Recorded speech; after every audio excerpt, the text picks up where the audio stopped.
Hello, Alaska. Welcome to another day of Meet the Candidates. This is one episode you do not want to miss. We are here today with Huhnkie Lee, who is running for Senate District D. And Huhnkie, introduce yourself. Tell me, where is Senate District D? Yes, sir. Hello, everybody. Good evening. Happy Friday. And Senate District D in Alaska is it's called Greater Wasilla. It's Wasilla City and Big Lake, Meadow Lakes, Point McKenzie, and North Lakes, and Koenig Fairview. That's the district I'm running. So, That's a pretty darn big district. Yeah. A simple question for you. Why are you running? I'm running to save the world.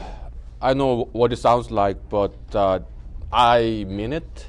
One day I want to be the president of the United States. One day. And also, so that's short answer. Short and sweet, save the world and become president. I like that. I wish more people would have more goals like that.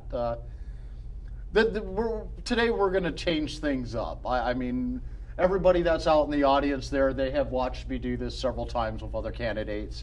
And we've always stuck to the, basically you could call it scripted questions and scripted answers.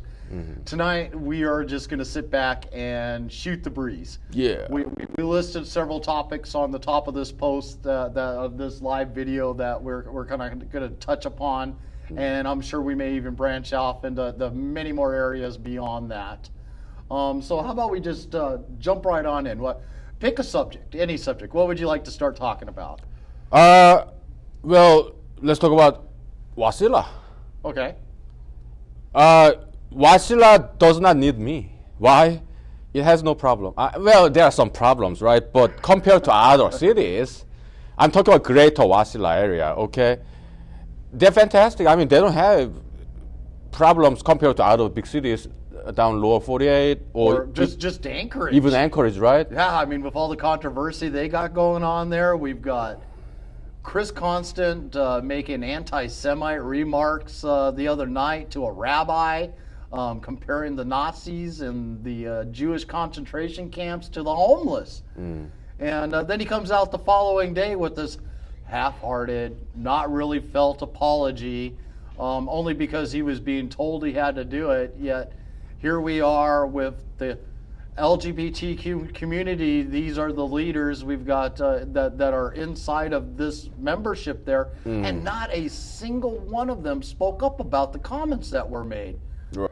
But President Trump, on the other hand, he makes a comment that has absolutely nothing to do with it, and they are instantly trying to call him a Nazi. I mean, it's appalling to hear that. President Trump, what do you think of him? Do you think he's doing a good job, bad job, could improve? Where do you stand? I did vote for him in 2016. And why? Because he's entertaining, okay? And I am getting the return on my investment because I'm being very entertained by his performance. So, and there are some things that I would have done differently, but in I would say 70% of what he does, I have to agree with him. I'll admit, when it comes to President Trump, I never paid attention to politics one bit prior to him announcing, coming down that escalator, that he was running for president. Yeah. And I looked over at my kids and I was talking to my friends. I said, you know what? I'm going to finally actually pay attention to what's going on. This is going to be the best entertainment television show that you could ever ask for. They couldn't make a better reality TV show than what was on display. Right. And like you just said, he has yet to let me down when it comes to being entertained by how he does things. It's refreshing to actually have somebody speak their mind versus here's my politically correct answer for you. Yeah. To just watch it happen. And then I got deep into politics. started paying attention to hear to what was happening locally, and it just I was amazed at how much, just especially like with Governor Dunleavy, how closely his campaign candidacy running to become governor mirrored almost exactly what was happening to President Trump when he went through his candidacy. It was just a weird coincidence, or how closely they matched each other, and how the left rallied all together to try to eliminate him before he even got into office. Yeah. So if you got a chance to sit down with President Trump right now and have a talk with him, what do you think your top discussion would be? It'll be this. I would recommend President Trump to declare martial law. That would be my recommendation. Based on what? For what reasons would you have it? I mean, I can list off an enormous list here, but this is chew the fat with me. I mean, why would you want him to declare martial law right at the moment? Because right now it's year 2020, July, right? And we have only limited number of police officers, but there are too many people are breaking the law. So police officers need some help, okay, to arrest people who are committing felonies. I'm talking about arson, burglary, shootings. The unbelievable amount. I mean, we've almost doubled to triple in some places in the nation right now for amount of people have been shot and killed. Yeah. And unlike what most people will talk about, they want to say that the black on black crime just doesn't exist. That the numbers that President Trump was out there toting the other day about how many white people are killed, and white people are killed at a more substantial number than black people are when it comes especially to our police departments. And then, but when it comes to black on black crime, crickets. The media goes silent. They don't want to say a word. They don't want to talk about it. I mean, think about all the children that have been shot here recently and killed. Yeah. And they're not mainstream news because it was a black person that killed another black person in a black neighborhood, rioting, looting, whatever they were doing, supposedly peaceful protesting. The Occupy. It's unbelievable. Yeah. So martial law, huh? So to go after them and try to clear up this anarchy that's going on? Yeah, but more somewhat modified martial law, in a sense that, so my recommendation to, let's say you're President Trump, okay? So Mr. President Trump, I would suggest modified martial law, which means no curfew. No curfew, no infringement of any freedom of law-abiding citizens. No. Zero. There's no curfew, no nothing. Just U.S. military, we have many of them. I was in the U.S. Army, okay? So U.S. military will assist and work with police officers to arrest people who commit felony. That's it. So if they're out there spray painting the sides of buildings, busting the cop cars' windows open, throwing Molotov cocktails at everything that they can possibly hit with them, arrest them instantly, get them off the streets. Yeah. So that way the law-abiding citizen can go about their lives like they should be able to. Mm-hmm. Yeah, just those lawbreakers. I mean, if they're peaceful demonstrators, but if they're breaking law and being violent and, spray painting, vandalism, taking down statues, that's not felony, but that's still misdemeanor, it's still crime.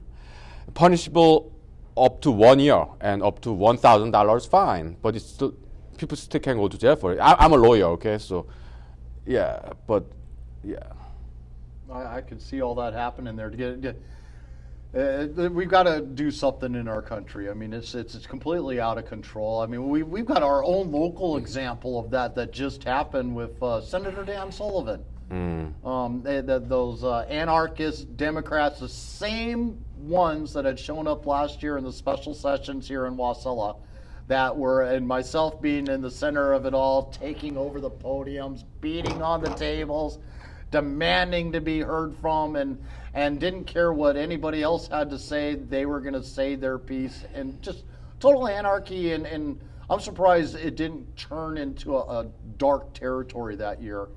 But here's Senator Dan Sullivan, person with a caribou heart, comes in looking to throw it at him. Another one of his candidate that takes care of his campaign gets tackled to the floor. They go out smearing caribou blood all over and vandalizing his signs out in front.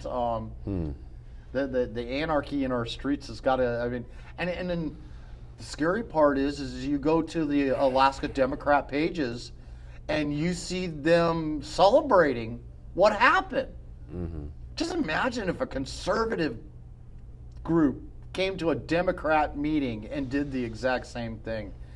I kind of think that this would be a good time to bring up the fact that where are the Democrats in Alaska this year? Are they like Joe Biden? And yes, I know his name is one that I will pronounce incorrectly all day long. Are they hiding in their basement bunkers like he is, refusing to face Alaskans and actually ask the hard questions? Okay. I mean, like the binding caucus. I mean, you're selling your vote to be in this caucus, to be a yes vote on these issues, no matter what. Right. And Democrats are mocking the Republican Party for pointing out the corruption happening in Juneau. They think it's funny. I mean, you could go to the Alaska Democrats page right now. You'll see a picture of the guy that's running for office that calls himself Santa, Lloyd Thurman. And they wrote an article that was about a candidate forum that you were in that was here at the Senior Center. Yes. And I love it because once again, I thank you guys. I really do appreciate the shout out you gave me in the article. It is very appreciated. But they're trying to say that the tough questions you guys are willing to answer, they're making a mockery out of it because they themselves are terrified of having to answer those same questions. Have you seen any of the Democrat forums or campaigning this year? Any of them talking? What I do is I read the news online. That's kind of left-leaning because, okay. I don't agree with what they write. I'm conservative. They're liberalists, but I at least try to understand the rationale behind the things that they do. I try to figure that out all the time. I just don't see where their thinking is at. It just blows me away how the hypocrisy behind it, how they'll celebrate their party doing those things, kind of like Chris Constant making the anti-Semite remarks to a rabbi. They're crickets, not a word from them at all. They're not outraged. They're not mad. Yeah. They're not happy he said those comments. Nothing, absolutely nothing. But a comparison to the Holocaust and what they're doing to our permanent fund dividends, not bringing people into it, but just what happening to our permanent fund dividend and comparing the Holocaust to that. Show me where anywhere close of a comparison there is, but here's all their outrage about this one comment made about our permanent fund dividends, and but actually confronting a rabbi saying we should throw our homeless into cages like they did during the neo-Nazis concentration camps. Hitler. Right. I mean, are we truly living in a Hitler society right now? So when we compare fascism and democracy, right? So democracy is like ruled by the people, and fascism is like ruled by fear. And when people come together and in huge mass and threaten the government officials to make certain law, like Black Lives Matter is doing right now, and the Antifa groups that have joined into their cause.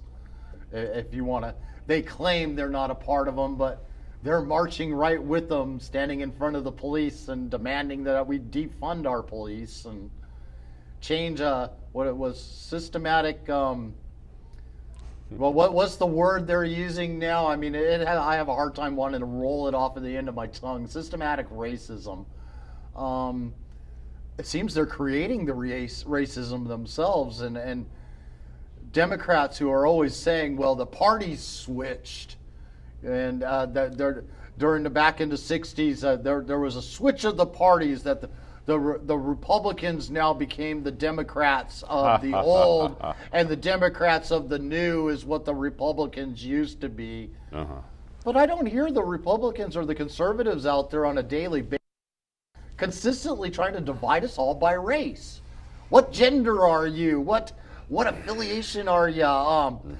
Do you identify as a they, an is, a what, a who, if? Are you a banana today or a potato tomorrow? What are you going to be to now? And I just kind of really comical that when it comes right down to it, there's only one party out there that seems consistently to kind of divide us, constantly divide us. I mean, even Joe Biden says you ain't black unless you vote Democrat. It just the hypocrisy behind that. I wonder how many black people out there are really. I know personally, I'm white and I'm offended by what he had to say. It just blows me away. Because I'm an equal opportunist. I believe in basically I'm colorblind. It doesn't matter. You can call me whatever you want out there. I am just colorblind. Treat me equally. Treat me the person sitting next to me equally. I can care less what the color of your skin is, where you come from, what country you've been in. To me, you're just another human being that needs to be treated just as respectfully as I want to be treated. And but when it comes down to what the parties are like, what do you think? I mean, what's your feelings? I mean, we just unpacked a lot there. Yes, so systematic racism, I think whoever coined that term wasn't quite, in my opinion, wasn't quite articulating the issue, because slavery, for example, but there's more to that. It's not exactly about race, okay? So because back in the days, we have fixed class system. You have servant class and nobility class. In Asia, India, you have caste system. In Asia, it was like that hundreds, thousands of years ago. In Europe, Middle East, Israel, they always have this servant class who are born as servant, die as a servant. Servants' children, born as a servant, die as a servant. Nobility, okay? They born as noble, die as a noble, and their children are all noble class. That's how it was back then, okay? And so it's not exactly about race. And that's how it was back then, and this inherited class system. Yeah, I mean, you could be a white and be a servant, and your child will be a servant, and your child's child will be a servant, and your child's child will, after that, will be a servant. It didn't matter what color your skin was. It was the class you grew up in is where you were stuck. Yeah. And then here we are in the United States, the first country in the world to eliminate slavery. I mean, we're the greatest country in the world. I mean, the accomplishments that tearing it down to the statues. Just because, and there's no better explanation for it. The Democrats want to hide how racist their party really is. Because if you look at all the ones that they're targeting on a regular basis, they were all Democrats. Just about every single one of them. I mean, Nancy Pelosi, Toothless Pelosi, her taking down the photos or the paintings that they have there in the house. You look up the names of those portraits that she took down, every single one of them's in the Democrat Party. Not a single Republican that they're removing from the House there was a Republican. They were all Democrats. Okay. Same with the statues. The ones that they're tearing down, they're all Democrats. Very rarely will you ever find one that had an R by their name. But somehow, some way, magically, in the 60s, because one Democrat moved over to the Republican Party, all of a sudden, because of that one Democrat, Republicans are now the racist ones, and the Democrats miraculously changed their platform and became the exact opposite. Okay. I'm still confused by that. Who's that person who moved over? I do not remember his name. It was the Southern Switch is kind of what they called it when the South supposedly switched from their racist views and the party moved. About what year? About 1960. 1960s, okay. It was, during the Martin Luther King era is the best way to describe it when this all went on. Okay. And that because that was when we were fighting really hard to give everybody the equal rights all the way around. I see. I mean, I even got a picture that I post all the time. It shows 3 different votes, giving voters right, freedoms of slavery, and there was one other one there. I just can't quite get it off the top of my head. Mm-hmm. And then right in the corner is Obamacare. Uh-huh. Nearly 100% voted the other 3 for the everything that did for the freeing of America, and based on whether the color of your skin, you're now freed and able to vote just like everybody else. You're no longer a slave, no longer a servant in this world. Right. And you look at the vote in the Republican, and 0 or 20% at most on one of the votes was a Democrat. And then you get to Obamacare, the new generation of equal right bills. 0 Republicans, 100% almost Democrat voted to give us Obamacare. And I look at that going, well, now wait a minute. Obamacare is just another form of slavery. In my opinion, it was a way to enslave us all back underneath their control, so that if you don't stay a certain level, stay down at that servant level, you're enslaved to the government again just for free health care. Okay. Yet the nobles, kind of their way of shaking a finger at the nobles, is guess who pays for it? Right. The best example of it. Okay. So we've got other issues here. Climate change. What's your opinions about climate change? Okay, so Alaskan history, as you know, is fascinating history, right? So I read some articles about Alaskan history. They say, 10,000 years ago, the glacier in Alaska started to retreat, start to melt. Majorly at that point. Yeah. Yes. So I can give you a quick rundown of the timeline for that. 21,000 years ago, we're in the heart of the Ice Age, and the Ice Age was ending, and things started to melt rapidly. Here in Alaska, the glaciers were a mile high off of the ground. This is all the way down to Ohio. If you lived anything below where Ohio is right now, below that, you might have been livable. It was winter conditions like you see in Alaska today. And then the closer you got to the border, the middle of the equator, the warmer things got, of course. Then over the next 3,000 years, they had a major melting from the 21,000 to 3,000 years to the 18,000 years. And that's when we had the land bridge show up that they talk about, where everybody walked across this land bridge and entered into Alaska. Is that Aleutian chain?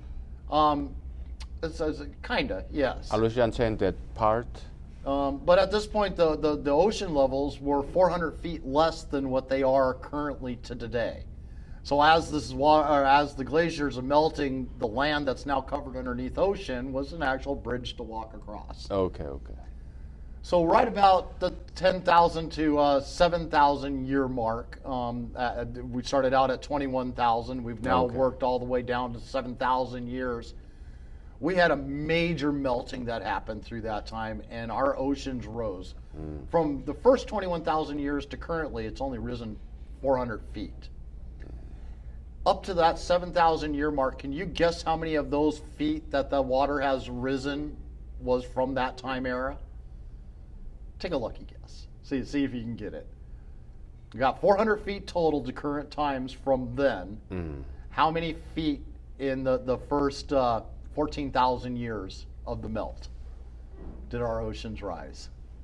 5 feet? Oh, no. Okay. Way off. We're up there. 390 feet. Okay. So in 14,000 years from the time the Ice Age started to the 7,000 year mark, 390 feet our oceans had risen in height. Okay. In the last 7,000 years, we've only gained 10 more feet of height on our oceans. Like, we got people like Al Gore that are saying, oh, we're all going to be flooded if everything out there melts for the glaciers. Wait a minute. We've had all this major melting going on, but we're still only at 10 feet in over 7,000 years. Right, yeah, that was what I was getting at. Yeah. Yeah. So, I mean, where are we supposed to begin to believe in climate change, and where does the truth start, and where does the myth begin? Where we're hearing all the time that we're all going to die. If we go by AOC's prediction, we've got 9 years now, 8 years left, something like that, before we're all going to be catastrophically a point of no return, and we're all going to be wiped off of the face of the earth. All right. Things are going to be so hot outside that your blood's going to boil. Maybe I still don't understand what their doomsday prediction is, other than they call it the point of no return. And so climate change. I mean, do you think we should be doing more to keep trying to reverse what is going on, or what is your thinking behind what do you picture climate change to really be? Is it what the left is saying, or do you have different opinions on? My opinion is I think it's a false alarm, and why? It's gone. Nobody's talking about climate change anymore. Why? Coronavirus or BLM, right? So it's one of those hyped ideologies that come and goes, right? They pull it out of the woodwork when they need it. Yeah. So, yeah, I don't think there is anything to worry about.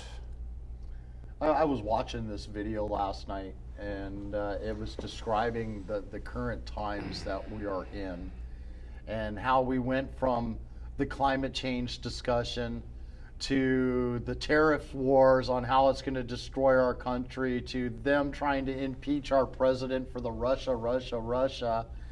And then once all those things weren't working, the president's economy is booming, we're taking off. Miraculously, here comes this virus now, because we've gone through 3 years of all this other stuff of trying to shut things down. And then here comes this virus all of a sudden that has closed down our economy. The record gains we have gone and have basically disintegrated at this point. Things are going back to the way they were prior.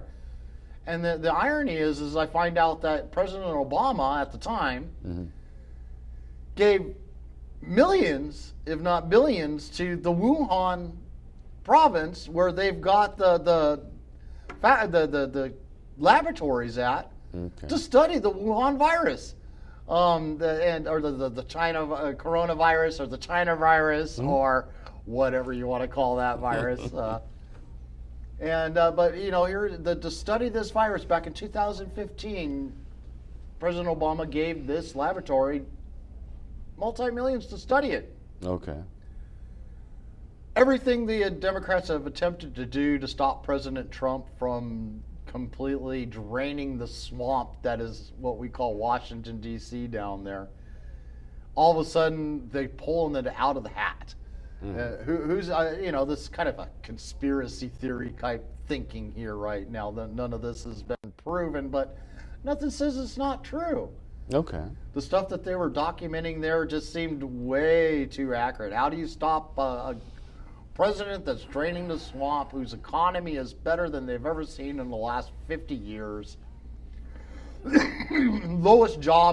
highest job numbers in existence, less amount of the lowest unemployment numbers that has been seen since the 1950s. Some areas never been seen before. All right. As he used to always say at the time, it was the I'm sorry, women, I'm trying, because they were the only demographics that he hadn't quite beat the lowest record ever in existence on yet. But if that dang virus wouldn't have popped up, I predict by now that number would have surpassed where it was at, for the lowest unemployment ever recorded on history. Okay.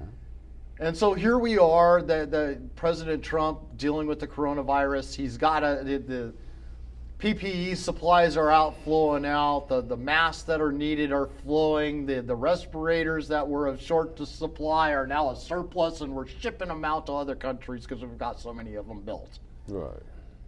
And so they go, oh, wait a minute.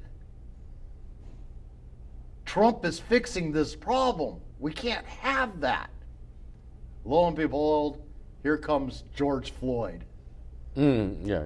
And here comes the Black Lives Matter, and here comes the massive riots and protests and hundreds of thousands of people taking to the street. Even here in Palmer, were you a part of any of the Black Lives Matters protests that happened here in Alaska? I went there. So what I tried to do was I brought some bouquets of flowers. So in Palmer, it was peaceful. There was no breaking the law. Mostly it's young people, right? So I was worried that any law breaking would happen. So that's why I brought bouquets of flowers, like 10 bouquets of flowers. And each bouquet of flower, you have 10 different flowers. So I brought like 100 flowers total.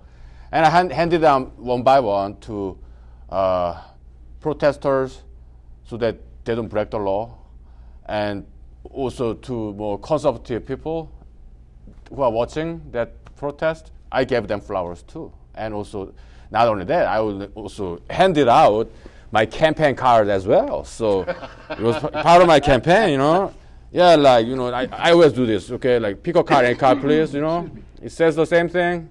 I made it in my home, just different background and font color, but yeah.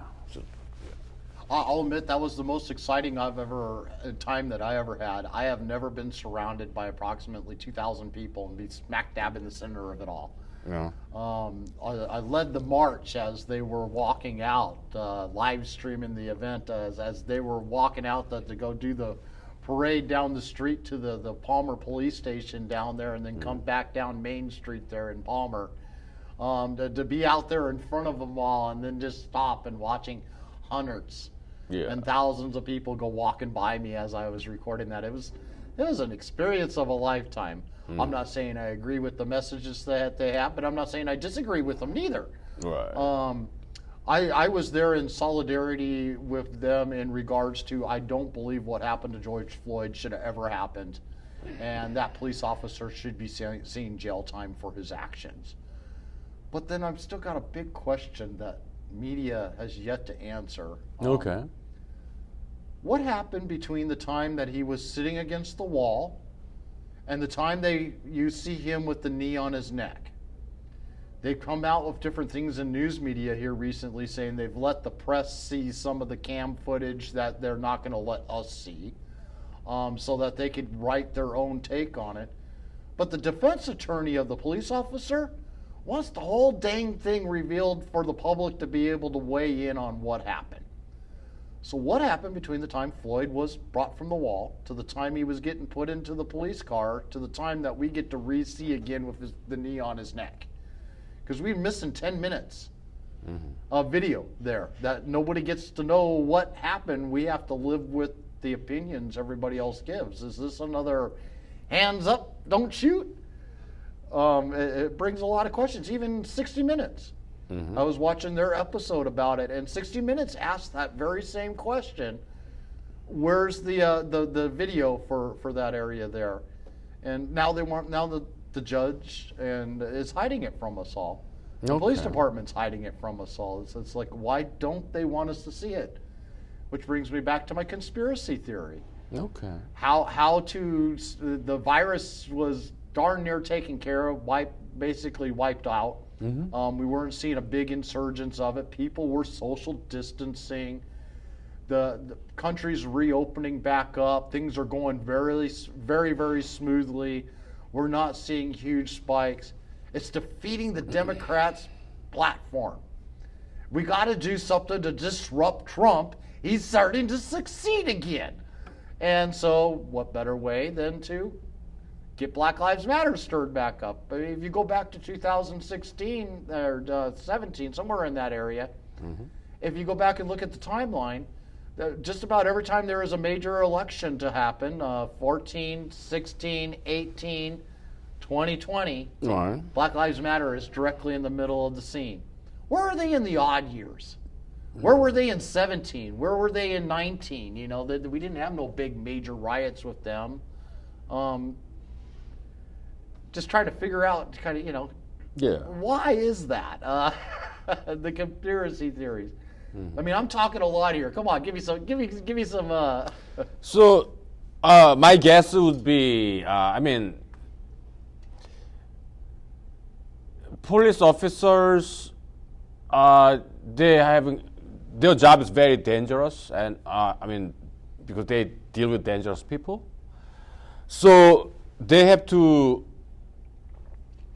use force, physical force, sometimes, and sometimes there's this fly here. Sorry.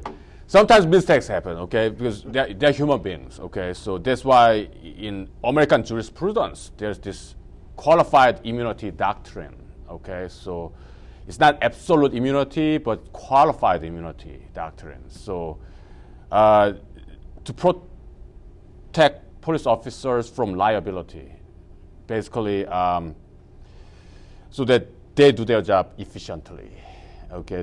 That's qualified immunity doctrine.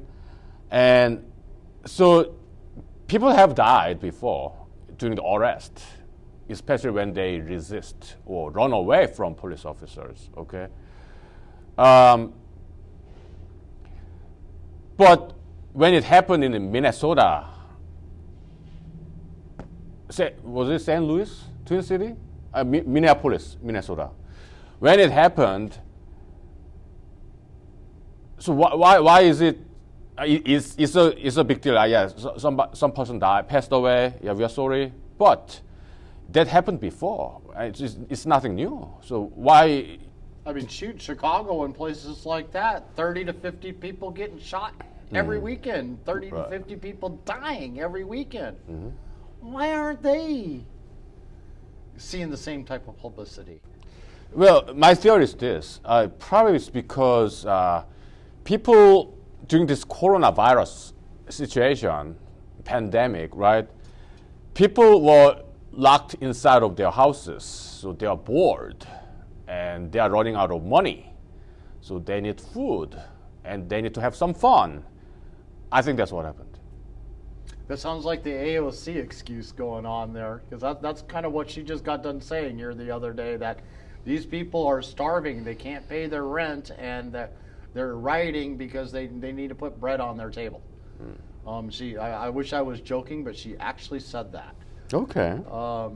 And it was shocking to see some of the things that she says. I mean, even the own mayor of that town comes out and defies what she is trying to say, that no, this is not why they're out there rioting. This is not why they're out there looting. It's not because they're hungry. It's because they want anarchy.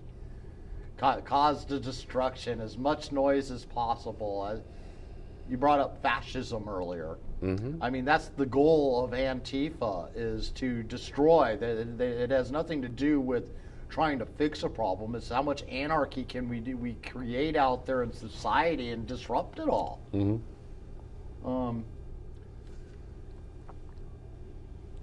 A lot of controversial issues out there in the world right now. I mean, we've got people that are wanting to take away the Second Amendment and our gun rights. no gun is a good gun. You can't buy certain ammo, and if you do, you're only allowed one box at a time. And you can't go, and because we're going to put you in this registry, you go and buy it here. You can't go to the store down the street and go buy another box there. Right. Because we're going to track you for every box that you buy. I mean, there are versions of trying to rein in gun control out there to limit the access to everything. Okay. So you got the Second Amendment, you got gun rights. If I was to come up and tell you, I'm going to take your Second Amendment array, what would be your answer to them?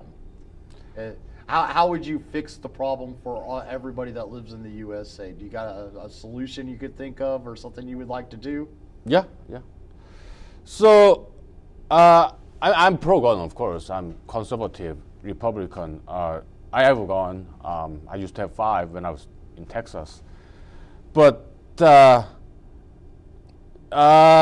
it's a very hotly debated issue between Democrats and Republicans.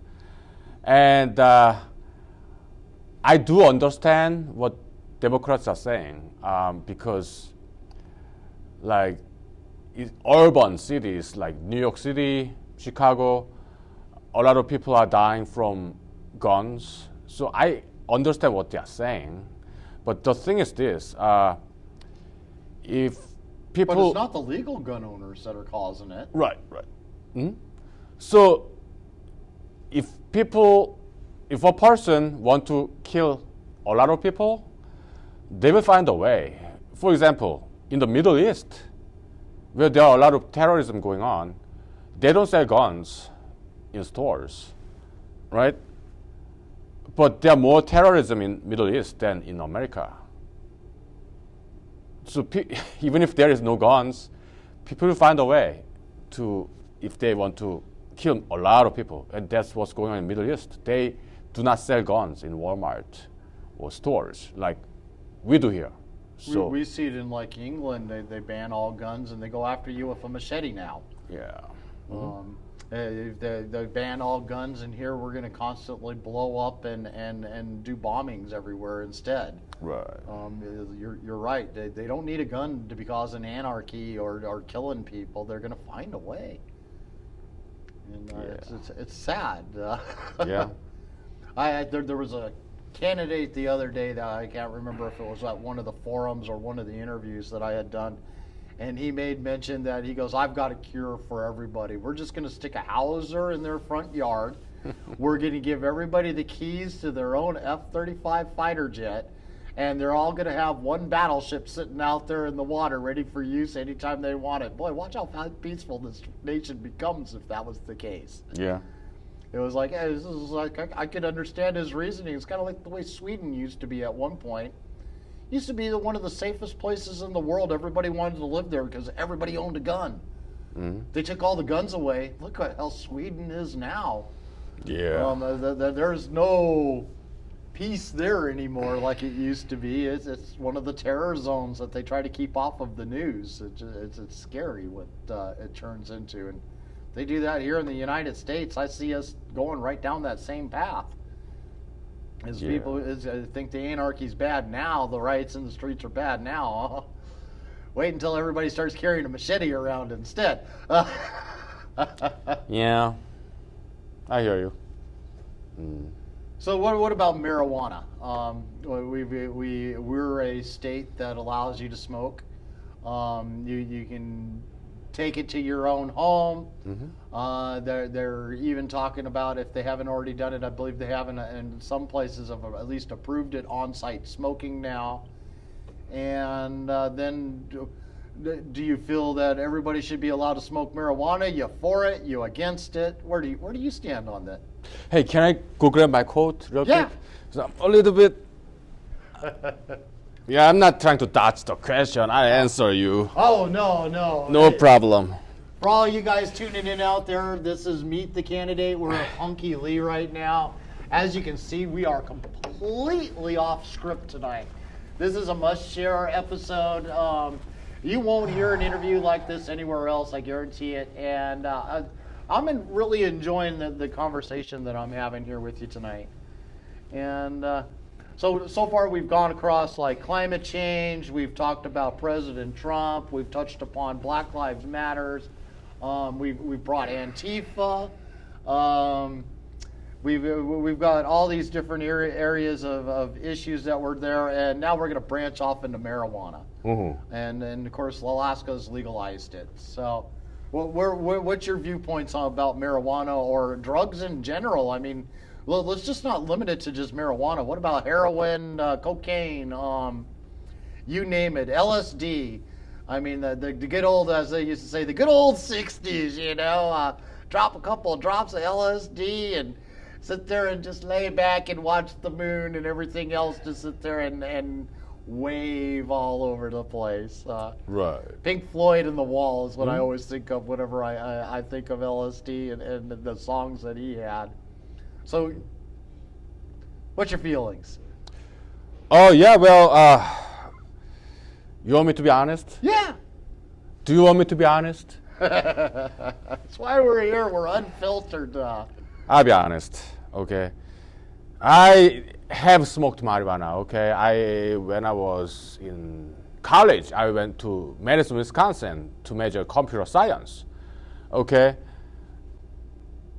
I think I smoked marijuana like once, I think, all right? Back in the days. What year was that?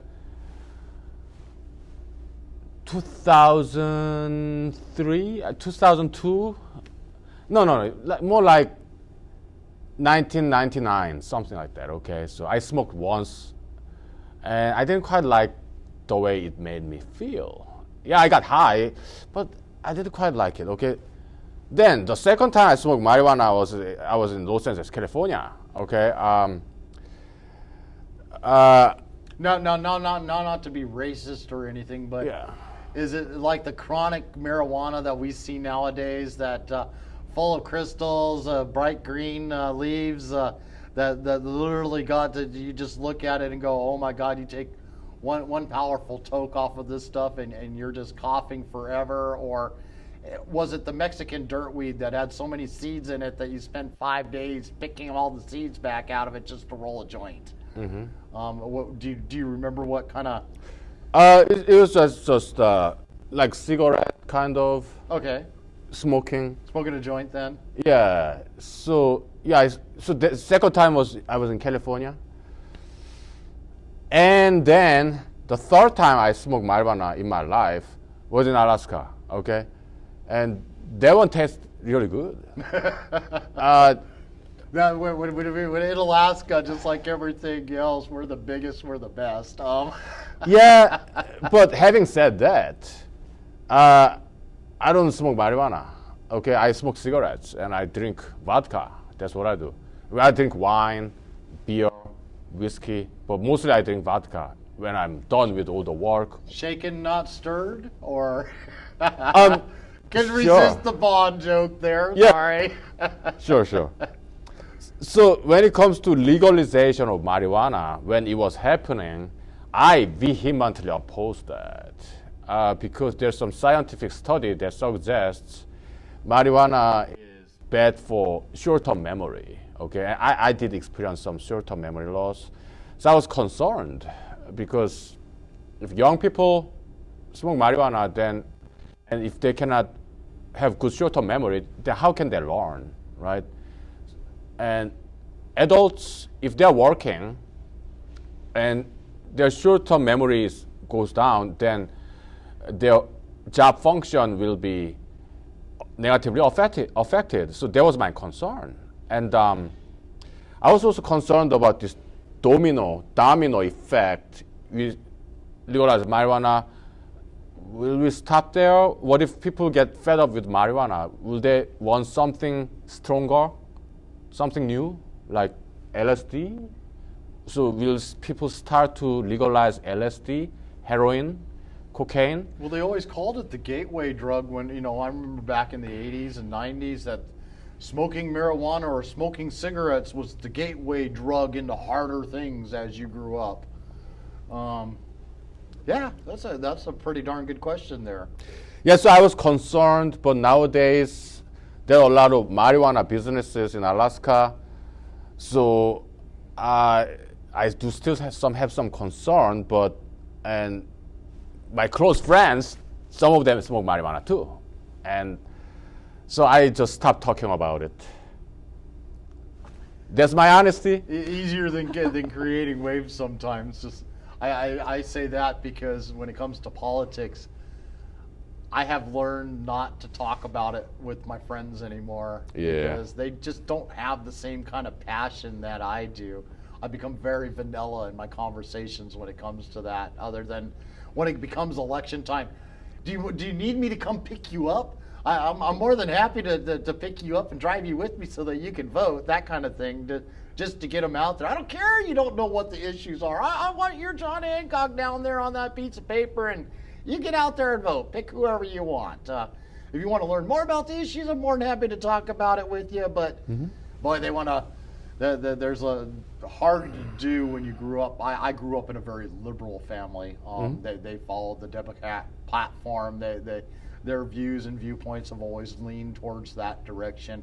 I'm the oddball of the family. I've always been the oddball of the family. So yeah, it's kind of one of those discussions of just like you're describing with marijuana there. I mean, you have your friends that do it. C'est la vie, you know. It's your choice. I can't hold it against you. Doesn't mean we stop being friends, though. Right. I mean, yeah, that's the best part. Yeah. Exactly. That's something that seems to be missing in politics anymore, is they forget that we're still human beings. Yeah. Kind of like what we were talking about earlier about race and everything. Is I'm colorblind because I could care less. You're another human being. Right. I don't care where you come from. I mean, being born and raised here in Alaska, I feel kind of sheltered, so to speak, in some ways, that I didn't have the lower 48 type of upbringing that I see. You grew up in the deep South, they have a certain way they like to think. You grew up in New York, they have a different way of liking to think. You grew up in Michigan, we've changed again. Yeah. Then here you live in Ohio, and God, you live in Ohio? Or Idaho. I mean, it's just one of those things out there. So piercings, tattoos. I mean, you asked me to bring this subject up today. So what do you got? What's with piercings and tattoos? So, Mr. Polidadek, you have tattoos, right? I do. Yeah. I got 2 of them on my own. Yeah. So I don't have any tattoos. Okay. How about piercings? Piercings, I don't have any piercings. You don't have any piercings, so. Yeah, I could never. I mean, I figured I got enough holes in my head already. Yeah. So tattoos have very long history, of course. It's like Pacific Island. I guess that's where it originated. Like maybe it has history of like thousands of years. I guess. Tens and tens of thousands of years. Yeah, it has a very long history, and tattoo. Maybe it has to do with some religion, Aboriginal religion maybe. So to them it's a very, I guess, venerable tradition. And piercings, I think it originated from probably Africa, right? Again, like thousands of years of long history. Maybe it has to do with their Aboriginal religion. But just the fact that one activity has been done for thousands and thousands of years in a socially approved manner, it does not always necessarily mean it's a sound thing to do. Okay, so look at me. I'm running for Alaska Senate and I'm losing all my votes here, right? Yeah, but hey, voters, you are the kings and queens. It's like job application, basically, right? And you have right to know about what I think about issues. Just regular day, everyday things, yeah. Yeah, so it's my duty to be honest with you, right? So I have some of my closest friends have tattoos and piercings. Oh, they are no less friends to me. No. Some of my closest friends have tattoos and piercings. I mean, real close friends. Okay, but what I'm trying to say is that I would not recommend it to get more tattoos and more piercings, okay, if you have one. If you don't have one, my recommendation, don't get it. So that's my opinion. I was just told the other day that someone that I used to be with that I'll just leave nameless at this point in time, has fallen in love with Seward, Alaska. Right. And has just recently got themselves a brand new tattoo that starts right about there on the arm and goes down to about where the wrist is. Okay. It is the coordinates for Seward. Okay. And I was absolutely floored to hear it. I keep wondering, well, why don't they just move there instead of tattooing the coordinates to where Seward is on their arm? But you bring up the stuff today, and it's kind of, and the irony to all of this is I was just told about this today. Mm-hmm. And it's like, and I've known this person for a little over 16 years now, and it just blows me away to hear that that's what you want to get tattooed on your body. That's going to be there forever.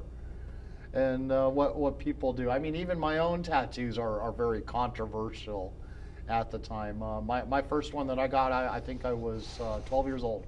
Okay. With my first tattoo. When my mom saw it in its uncompleted version, all I can say is the tattoo never did get finished. Okay.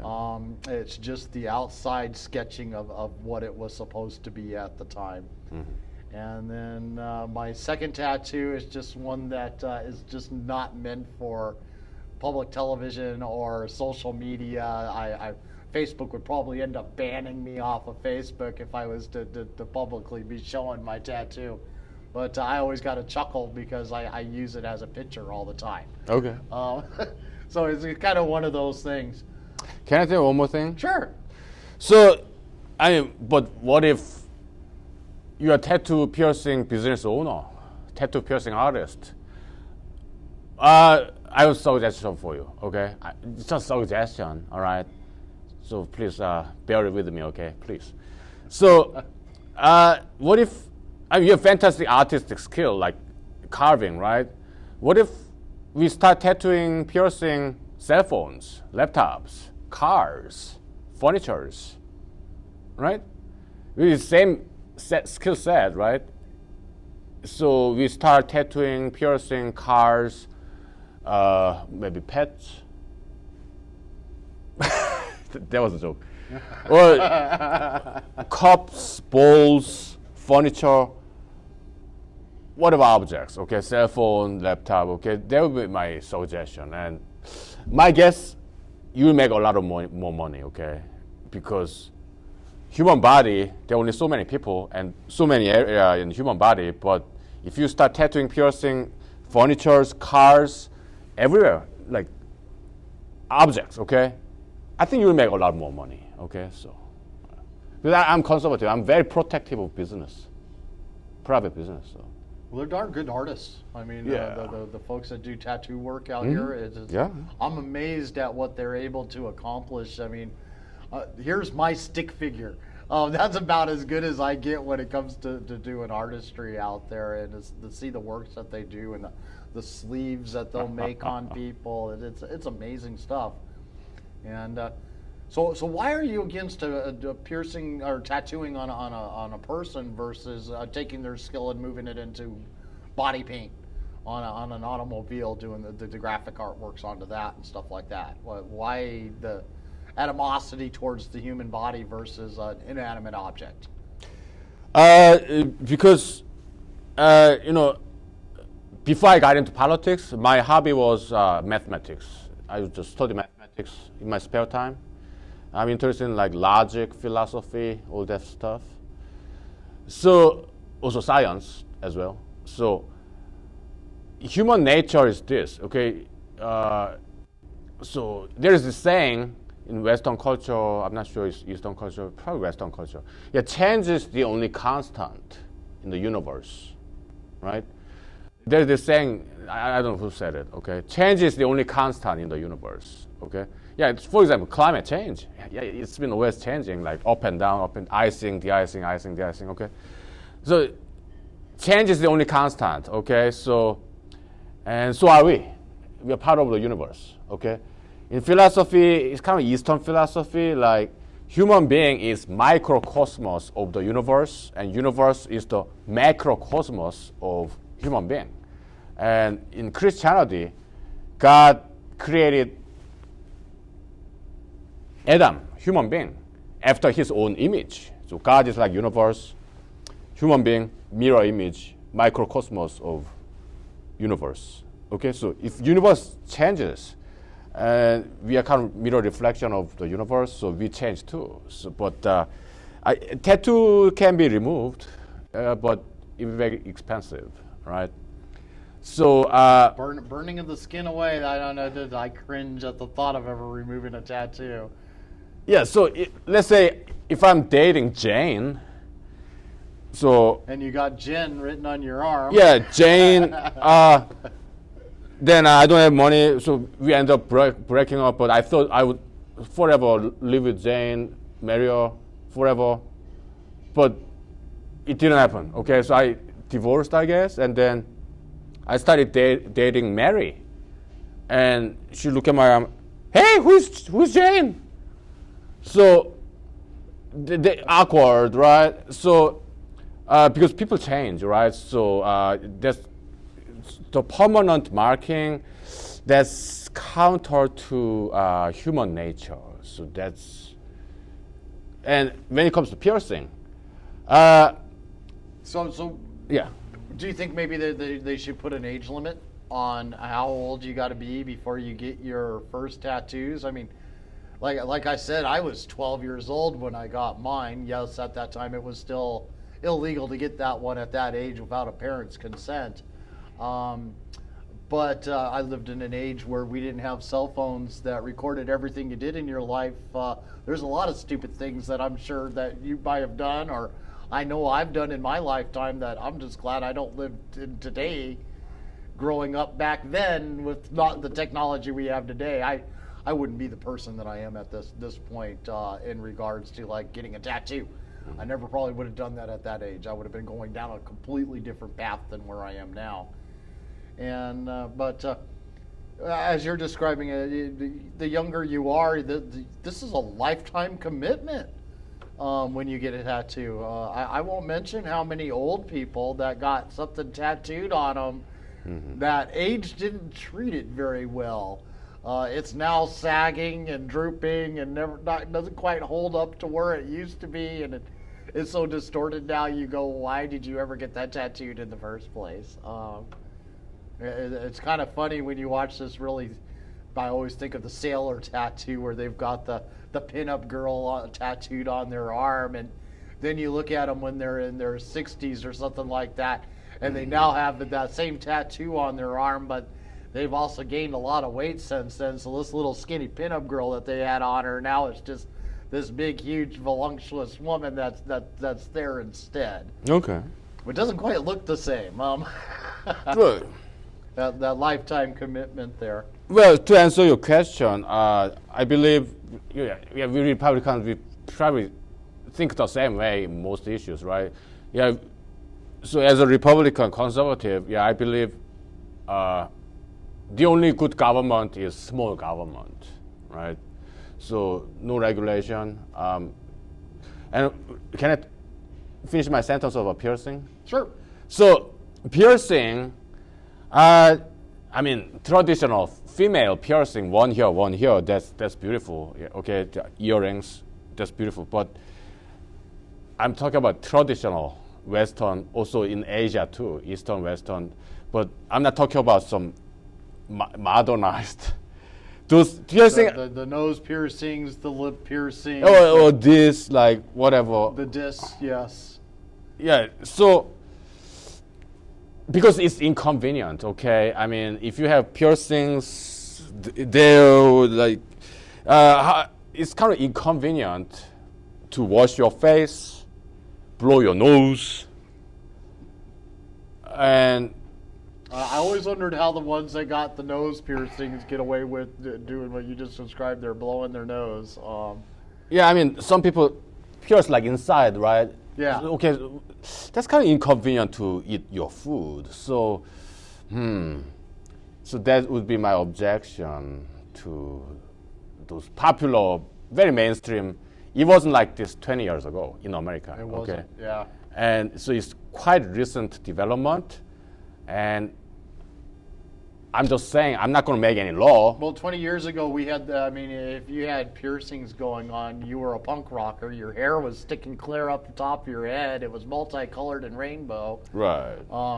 And you really don't see that look around today anymore. I mean, that was back when everybody carried their aerosol hairspray cans. Yeah. That they tell us was destroying the ozone layer up there. And because we got rid of aerosol, the ozone layer started to close up. Mm-hmm. Yeah, no, I remember those, the good old 80s. And Yeah.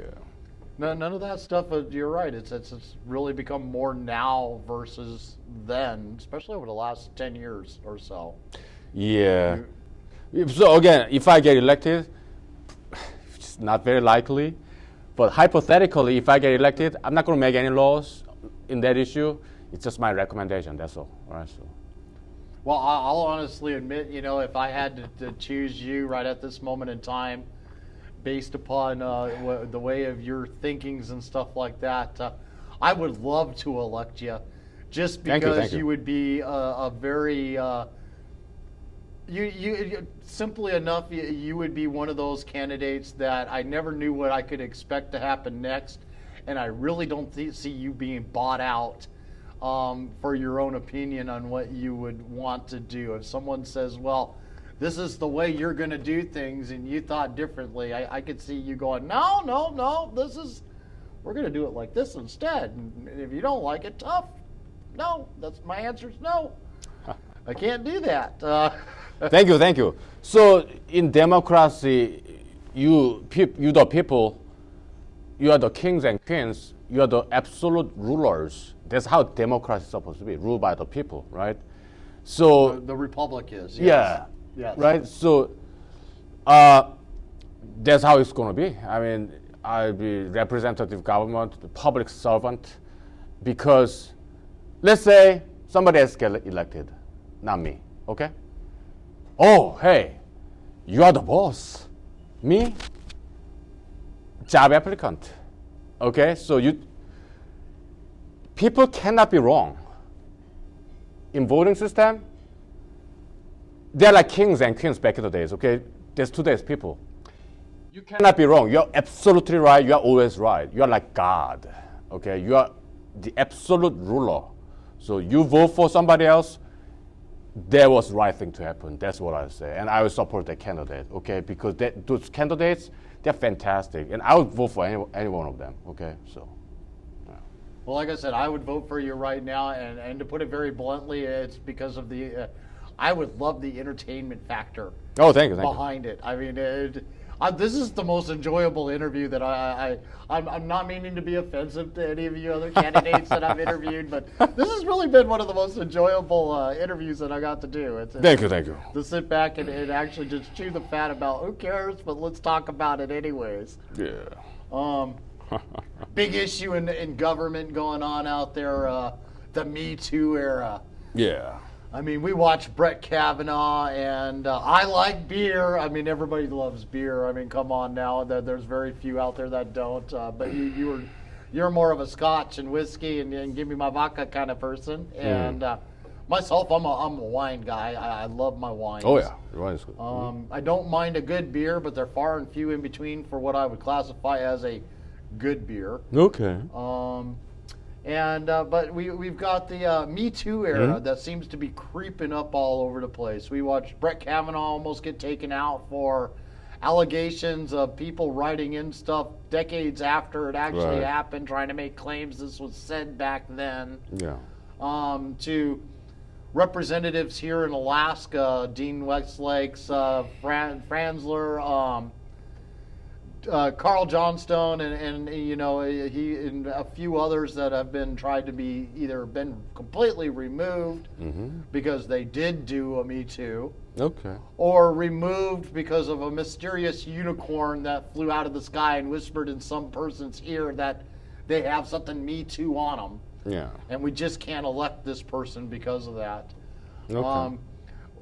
Is there anything sort of? I love exposing dirt. And Oh, yeah, This yeah. is one, and this is one question that I refuse to give up from my own notes here. Right. To find out. Do you have a criminal record? Or have you ever been convicted of a felony or a misdemeanor crime? No. Or have anybody out there come out against you on a Me Too movement? So let's talk about Me Too movement. Thank you for asking that question because that's a very interesting question, and I will try to make interesting answers to that question. So right now I'm single. Okay, I'm straight single guy, and Marriage material, let me tell you, a wonderful guy. If not dating worthwhile. Sorry, we're on Now Match. Come check us out a little later on today. No. Thank you.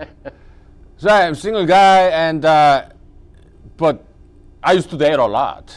I mean, not too much, one at a time, right? But at least I try to date a lot, but one at a time. Okay, so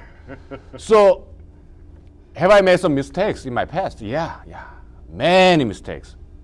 With ladies, yes. Why? Because I'm naughty. I'm very naughty.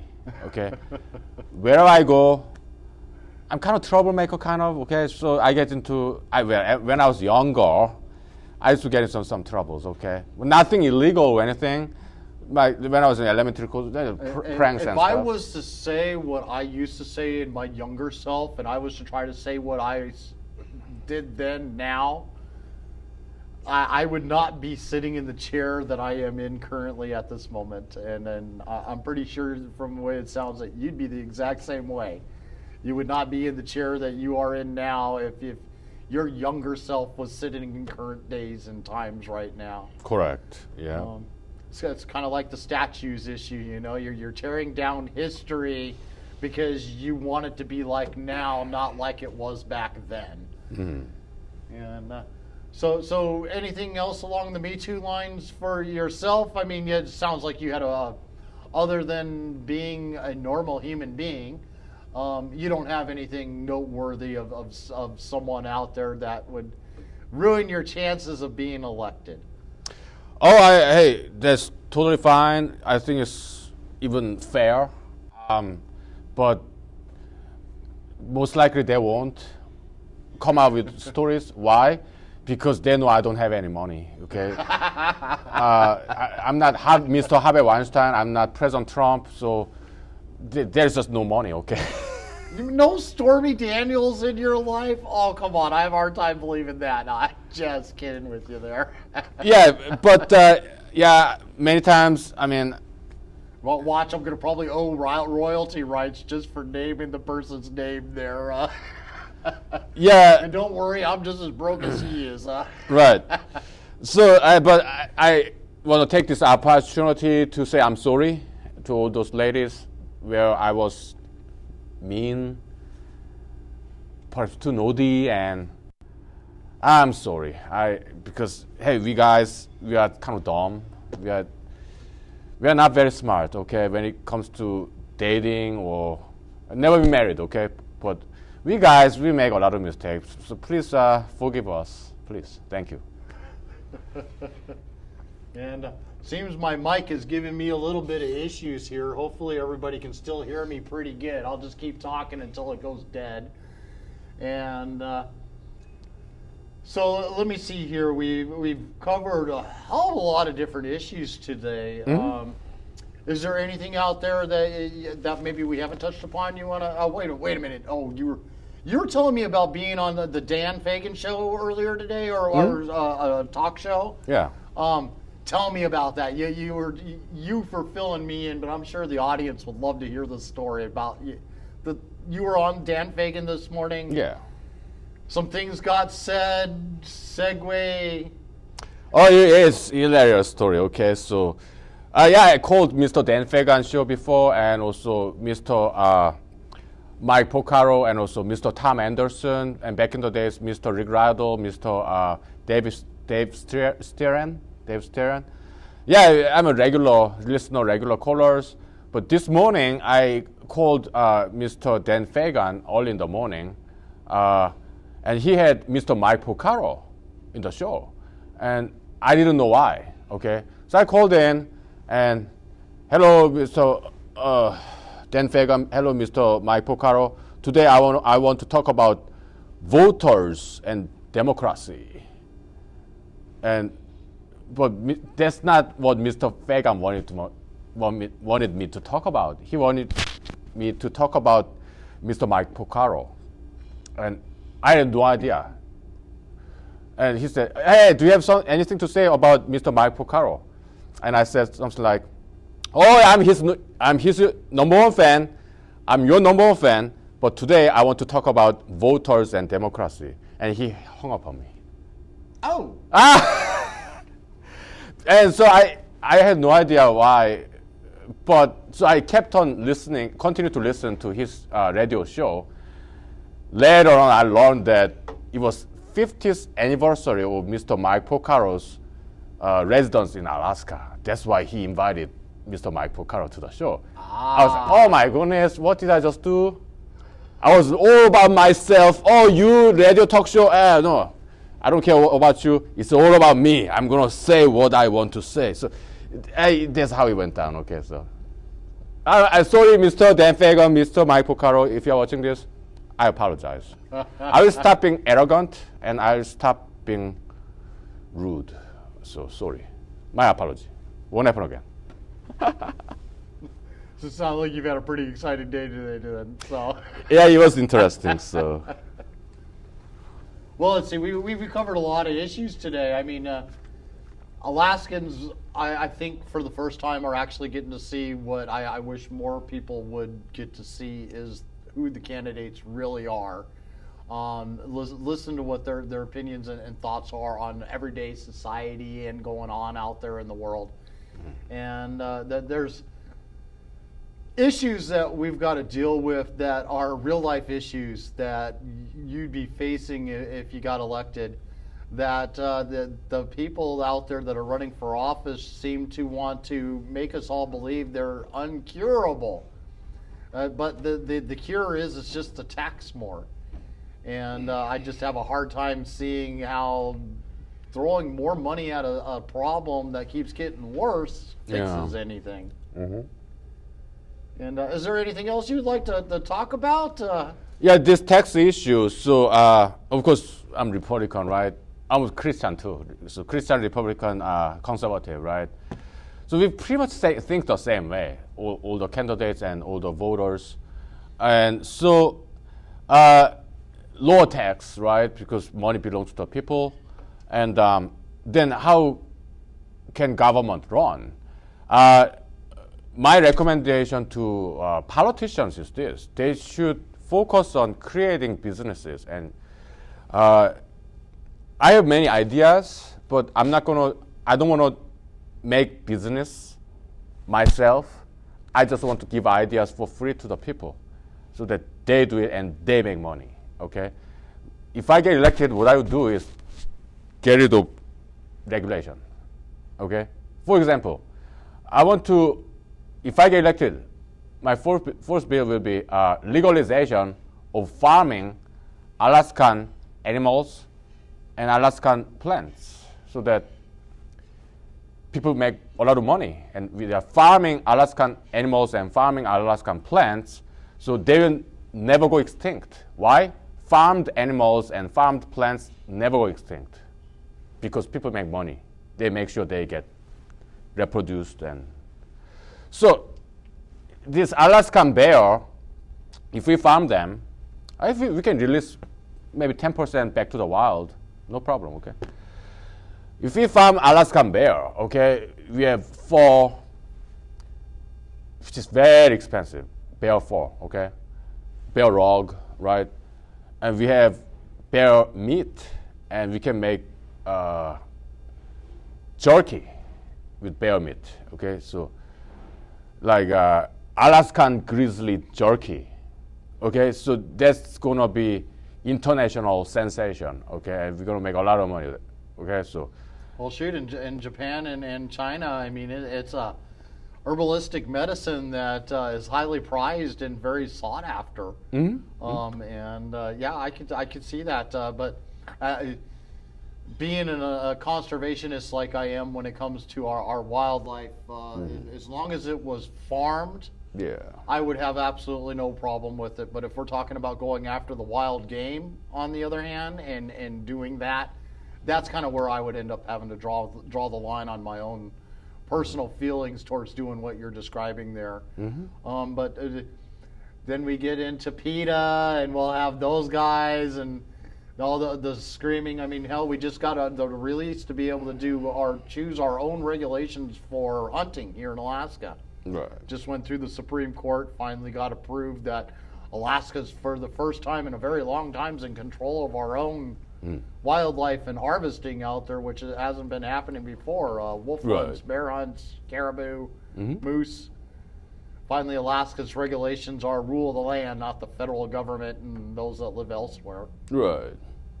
And, so yeah, you guys, I kind of like I like the out of the box thinking you got going on there. Thank you.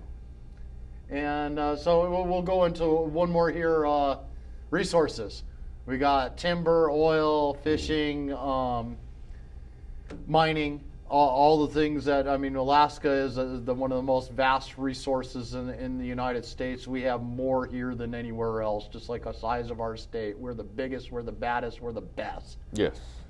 Everything that we do is top notch. The rest of the world wants to model our business practices from oil, mining, harvesting of our timber. Right. Is there any sort of restrictions you would like to see removed or replaced, or just go for it, let's get it done, or? Yeah, deregulation, I have to agree with President Trump and also Senator Dan Sullivan. They're about deregulation, so I 100% agree with them. So because we, United States and so state government, any government, local government, it's time that they should trust people and their own common sense and sound judgment, because Americans, they're very caring people and they are not that selfish. I don't think they are. At least in Alaska, we love hiking places, we love fish, we love wildlife. So they will not deplete, intentionally destroy our environment. Right. I don't think Alaskans would do that. And so, I mean, when they go against mining, they bring up the way it used to be 200 years ago, or pre-EPA, is what they like to describe as, this is what you're going to do to us. And reality is that's not the way modern things are done anymore. right. I'm tired of the comparison. I mean, like, it's going to kill off all the caribou up north if you develop Anwar. The polar bears are going to all die off. Al Gore predicted by now they wouldn't even exist. Yet here during Al Gore's era, there was only this very small number that even existed. Now it's quadrupled whatever they dreamed of possibly being by the tens of thousands above the numbers of what it used to be. So if they were going to die off, why are they populating more? Right. It did the exact opposite. Why do we have pictures of caribou herds standing on top of the pipeline? Right. Yeah. If it was gonna, why did we have the biggest herd population that we've ever seen in the Mile 40 region?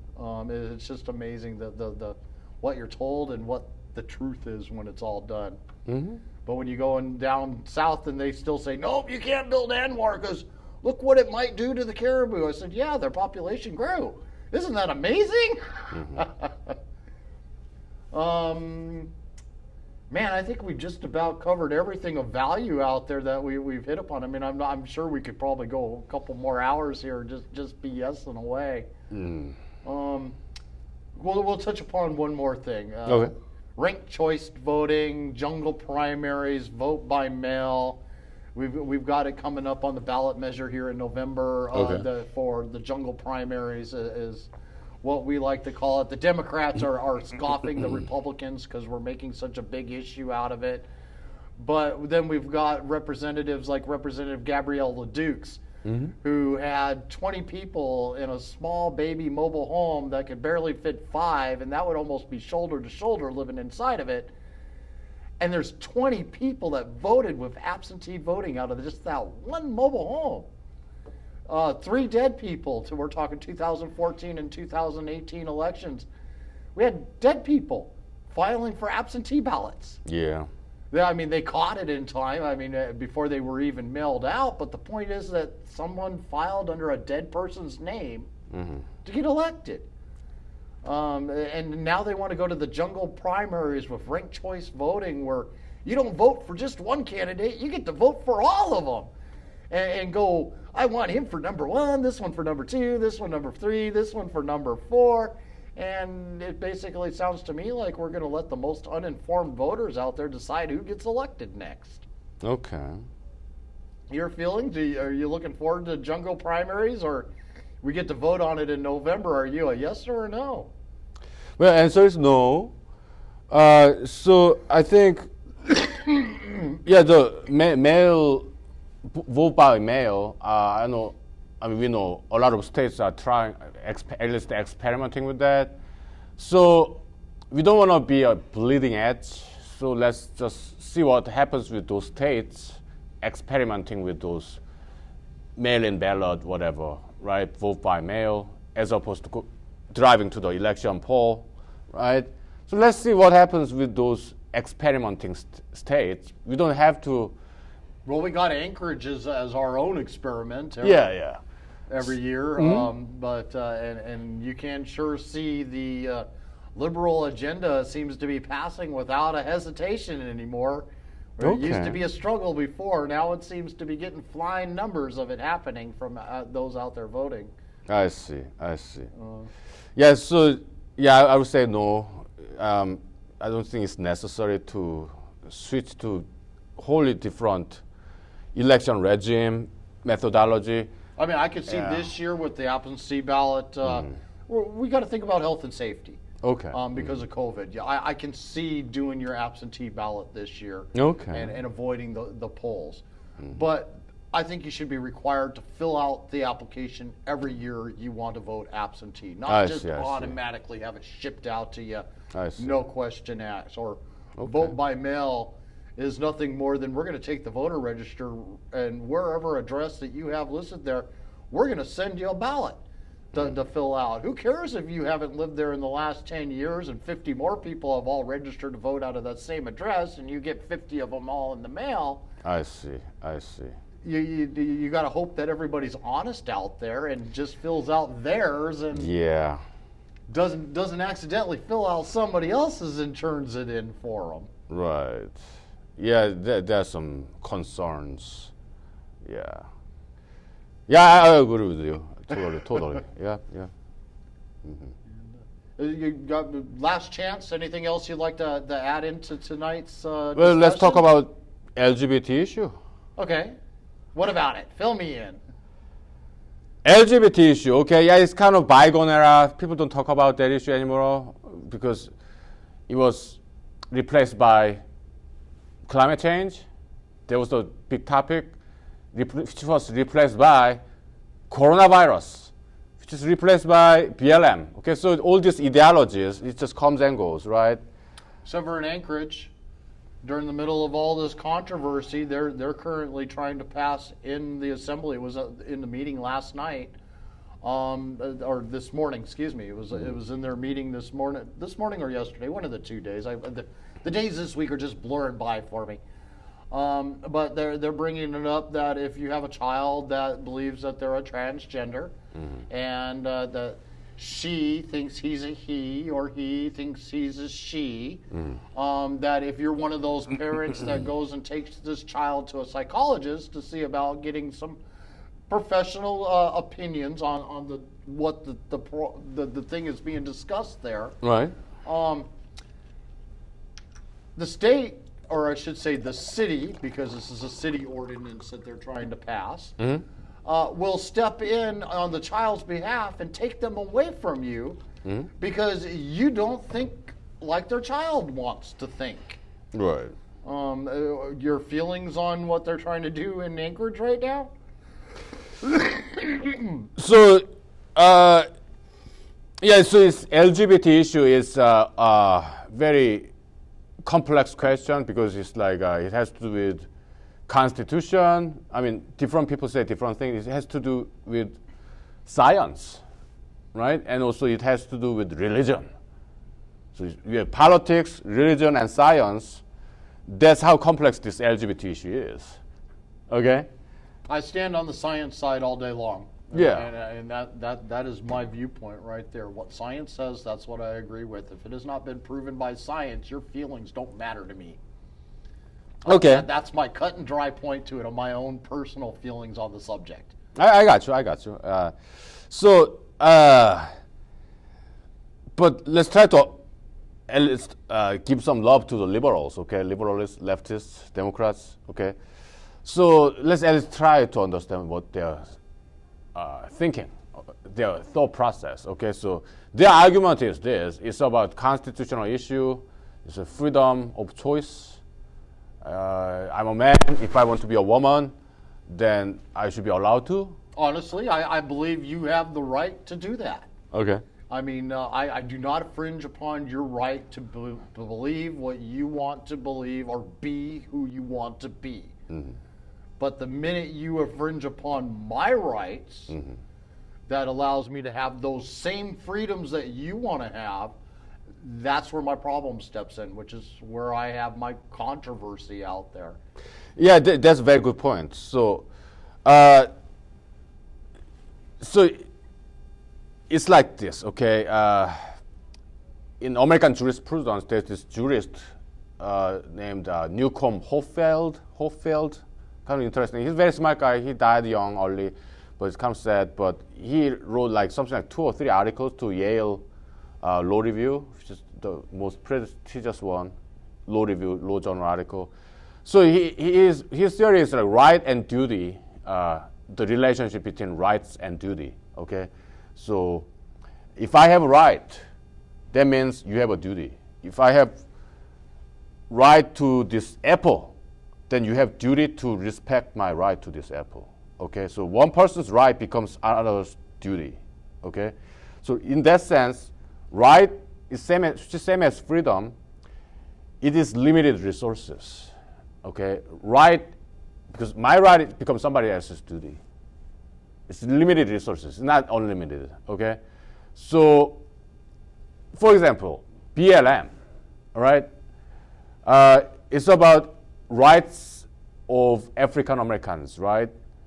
Yeah, we are all for equal rights, okay? But if they don't stop there, they will start, if they continue advocate for this right of African Americans, it will pass the average and it will go up. And other people's right, it will start to go down, okay? LGBT is the same thing, all right? So they push for equal right and it kind of become equal, but they didn't quite stop there, okay? They just continue to advocate for their right. So nowadays, LGBT right is so high up there. It will be very difficult to fire an LGBT person from a job because people are afraid of LGBT. The discrimination lawsuit that would be almost instantly. Yeah. Right, and same for like where we started out our conversation tonight, that we're all human beings. I'm colorblind. I can care less who you are, what you believe you are. I mean, if my child came up to me and said, "Dad, I'm a potato," I would look at him and say, "Fried or mashed?" You know, or are you just a spud that's been pulled out of the ground? What kind of potato are you? Well, I am proud for you. Is that going to affect me? No. Believe what you want to believe. But the minute that they try to force me to believe 100% that you're literally that potato that I just pulled out of the ground from the garden, I'm going to look at my child and say, "You're nuts." Because, you know, that science doesn't prove that to be. You're a human being. Mm-hmm. You are what you are. You can't change that. But you can tell me differently, and I'll agree with you. As long as you don't try to force to tell me that the sky is purple when it's blue.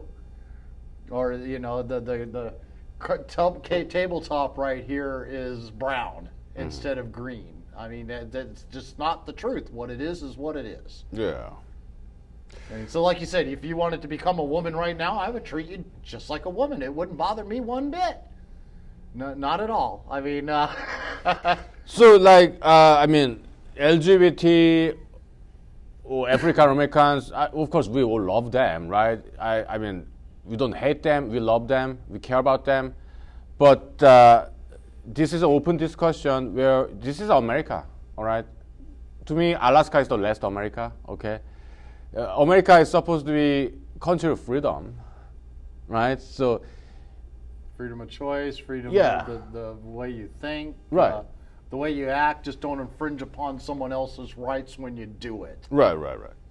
So, but today's cancel culture, you say something against BLM, you say something against LGBT, then you lose your job. That's fascism, okay? That's not democracy, and that's very un-American, okay? So, because Like they tried to do against Goyo Foods just because he said he supported President Trump. But and history shows that he also said that he supported President Obama too. right, And but cancel culture, that's kind of why I'm bringing them up, is this cancel culture went after them. yeah, Just because he said he liked President Trump. I mean, what business owner doesn't? I mean, even myself, I love President Trump. I went from a 50% tax bracket down to 20. I actually make more than as much as my employees do now. It's no longer them making more than me, taking home by the end of the day. I'm actually making as much money as they do. It's kind of nice. I got you. Yeah.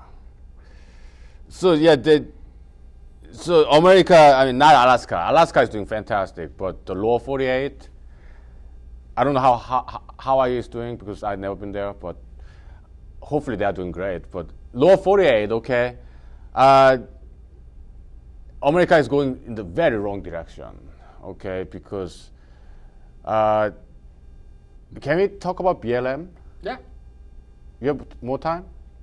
I don't know what time it is. We just got to make sure that we don't go past their closing hours here. It's 8:15.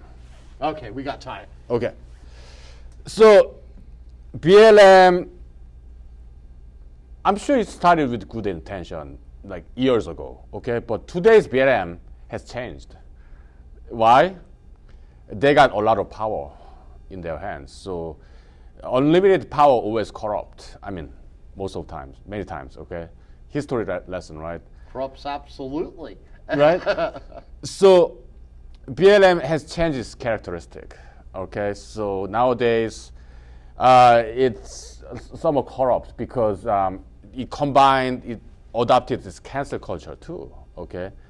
So let's say, yeah, Black Lives Matter. Yeah, we agree. Absolutely, Black Lives Matter. But if somebody say, White Lives Matter, oh, racist.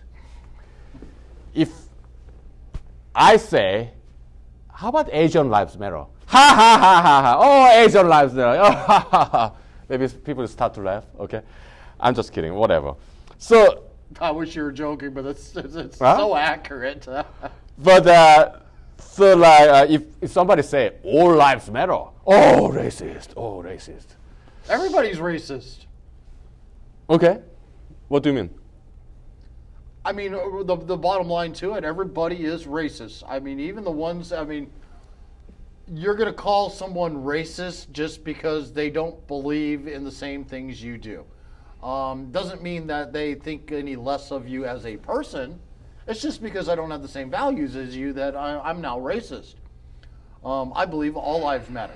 From the day in the womb to where that miracle of life happens, all the way up until the day that you pass away, and then your life is still precious to me after you pass away because you'll always be in my heart and mind as I think of you throughout the years as time goes by, even after that. Okay. So for me, it's all about we're all one people, Yeah. whether we like it or not. My family is literally a Heinz 57 family. I believe every race in existence that exists within my family tree. We're not just one color at all. Right. My own child's American Indian. My brother-in-law is married to a Chinese person, and then their sister-in-law married another aunt of mine, and he's black and she's white. I mean, it's just, it doesn't make any difference, and they've got a Hind 57 child if that's the way you like to look at when you marry outside of your quote-unquote race. But we're not a race, we're human beings. So that's where the definition of race seems to, it offends me. Okay, so can we talk about interracial marriage? Sure. Would you be offended? Nope, not Okay. a bit. I mean, I'm so open-minded about everything out there. It doesn't bother me until you go in and try to infringe my own rights. You're a great American role model, okay, because you're able to listen to somebody that you disagree with. That's very difficult thing to do, but that's very American. So you're a great role model Oh, thank you. in America. Okay, so, all right, so let's start with science. Okay, so you have this white piece of paper, right? And it's optics or chemistry. It's pure science. Okay, you have white piece of paper, and if you have black pen and write on white piece of paper, it becomes that black color. Okay, if you have yellow pen and paint or write down with yellow pen on white piece of paper, it becomes yellow. Okay, so that's the science. I'm just stating the facts. Okay, so if I'm Asian, right? I love my race. I love being Asian. Okay, I have heavy accent. Okay, but I'm Asian. I love being Asian. Okay, so I love my race. But if I marry a young, blonde, blue-eyed, white-skinned, Caucasian, European, American lady, if I marry her, we have kids, our children will not have blonde hair, white skin, blue eyes. No, our children will look more like me. Okay, so in that sense, Caucasian gene is somewhat vulnerable. Okay, so I'm kind of concerned about endangered species, Caucasians as endangered species, because all races, they are all beautiful, all right? I love all races, okay? Jews, Arabs, Middle Easterns, Hispanics, mixed races, Asians, African Americans, Africans, and Indians. Oh yeah, hey, some of my closest friends are mixed races too, okay? So I have nothing against them. They're beautiful, they're very smart people. I have nothing against mixed race people. What I'm saying is, because Caucasian race is such a vulnerable color, white is the only colorless color, right? And also blonde hair, blue eyes, green eyes, red hair, they're very, very beautiful features, okay? I think they deserve some protection and preservation. I know what it sounds like. Yeah, white supremacy, right? Well, eugenics, Nazi Hitler. I know what it sounds like, but I'm just stating the facts, okay? And so, because everybody loves white people, they're beautiful. I'm not saying other race people are not as beautiful, I'm not saying that, but white people, they're very beautiful people, okay? They're very photogenic, right? So I would rather see beautiful young white woman marry a white guy and have white children. That's what I'd rather see, okay? So, you know what, I'm running for Alaska State Senate, and I will never get elected, man. Because I'm saying all this, man. There's no way I'll get ever elected in my life. But I will keep on. I'm sure the both of us have said enough tonight to where neither one of us might not have a chances at ever getting in that direction. I think that's probably the reason why I will never run. I have more fun talking about things and exposing what's happening than I think I would ever have actually being in office out there. But you're refreshing. I mean, I really do. I wish we had more legislators out there that would start speaking their minds. Thank you. Versus sitting there and I gotta be this politically straight up pin suit that always has to have the correct answer. It was like listening to the candidate forum last night, and we touched upon it earlier, the binding caucus, and one of the questions is would you join the binding caucus? We only had one person in that room that said yes, they are more than willing to join the binding caucus because they think that is the only way to get things passed in Juneau. Okay. Everybody else, including you, was against the binding caucus. Whether it was your own party or the other party, it didn't matter which direction that caucus was on. The answer was no. Right. And but it was a very telling to hear the one person that did say that they will vote and be on the binding caucus every single time. It's a big emphasis of how that lack of control, that lack of honesty, that lack of ability to be an independent thinker. If I was like I said earlier, I'd be more than happy if we were to have an election right now and it was you against the current incumbent and you two were the only ones in the race. I would be voting for you all day long to put you in office because you would be the refreshing change that I would be wanting to see versus the one person that would always vote the way he's told to or she is told to. Okay. I'm pretty sure I know who you are running against right now. That is the current incumbent, but I'm not sure if it's a man or a woman. I'm just gonna be very, very blunt about that right now. So, but if I was to take a choice, I would prefer you. But the audience, I mean, the Alaskans are the ones that ultimately have to choose out there, and I don't think there's enough open-minded people out there. Everybody's so closed-minded. I mean, what you were saying is basically eugenics, keeping it the race-based for so that it doesn't dilute the population.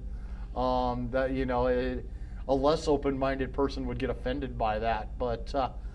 Honestly, as long as it doesn't affect me, I can care less.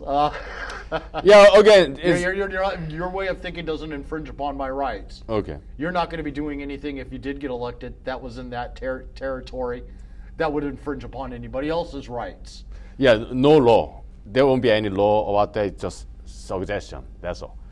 And when it comes to so basically, it's like farming, right? So, I mean, you have dogs and cats, right? You want Pomeranian to be Pomeranian, and you want Chihuahua to be Chihuahua. You want Dalmatian to be Dalmatian. They're called pepper dogs, right? The pedigree. The pedigrees, yes. And it's about diversity of all dog species. So it's not exactly right wing. No, it's very much liberal and left because it's about diversity of human race. Okay, diversity, that's very left liberal value, right? And also it's about conservation, preservation of endangered species. That's very much Democratic Party kind of attitude, right? So I see it that way. Conservative too. Yeah. I mean, when it comes to something endangered, we're all for protecting that. I mean, I don't know of anybody that isn't. Right. And I would hate to see, we're going to make this hybrid of a tiger so that we can eliminate what a tiger actually looked like. Right. Like saber-tooths used to be. They don't exist anymore. But that was natural selection over time through evolution and the Ice Age that stepped into the middle of that one. So every now and then, maybe it's okay, or maybe it's even helpful to kind of cross-pollination, I guess, interracial marriage, every now and then, right? Because it could be healthy for that race. Because if incest, for example, right, that's very unhealthy, right? Because you are not quite mixing with other genes, right? Right. So yeah, it creates a lot of birth defects. Right. So maybe every now and then is good thing, Well, I hate to say it. I'm pretty sure it's been going on since the beginning of evolution of time. Yeah. Otherwise, I mean, if you come up with the Christian background, you had Adam and Eve, and they're the ones who pollinated the world, so to speak, with their offspring. Well, if that was the case, we're talking one and one, then their offspring had to breed with each other. There's a lot of incest going on in the beginning. Yeah. But it's a taboo subject. We don't talk about that. Right. Can we talk about abortion? Sure. After I speak of my opinion about abortion, probably I will lose all the Republican votes.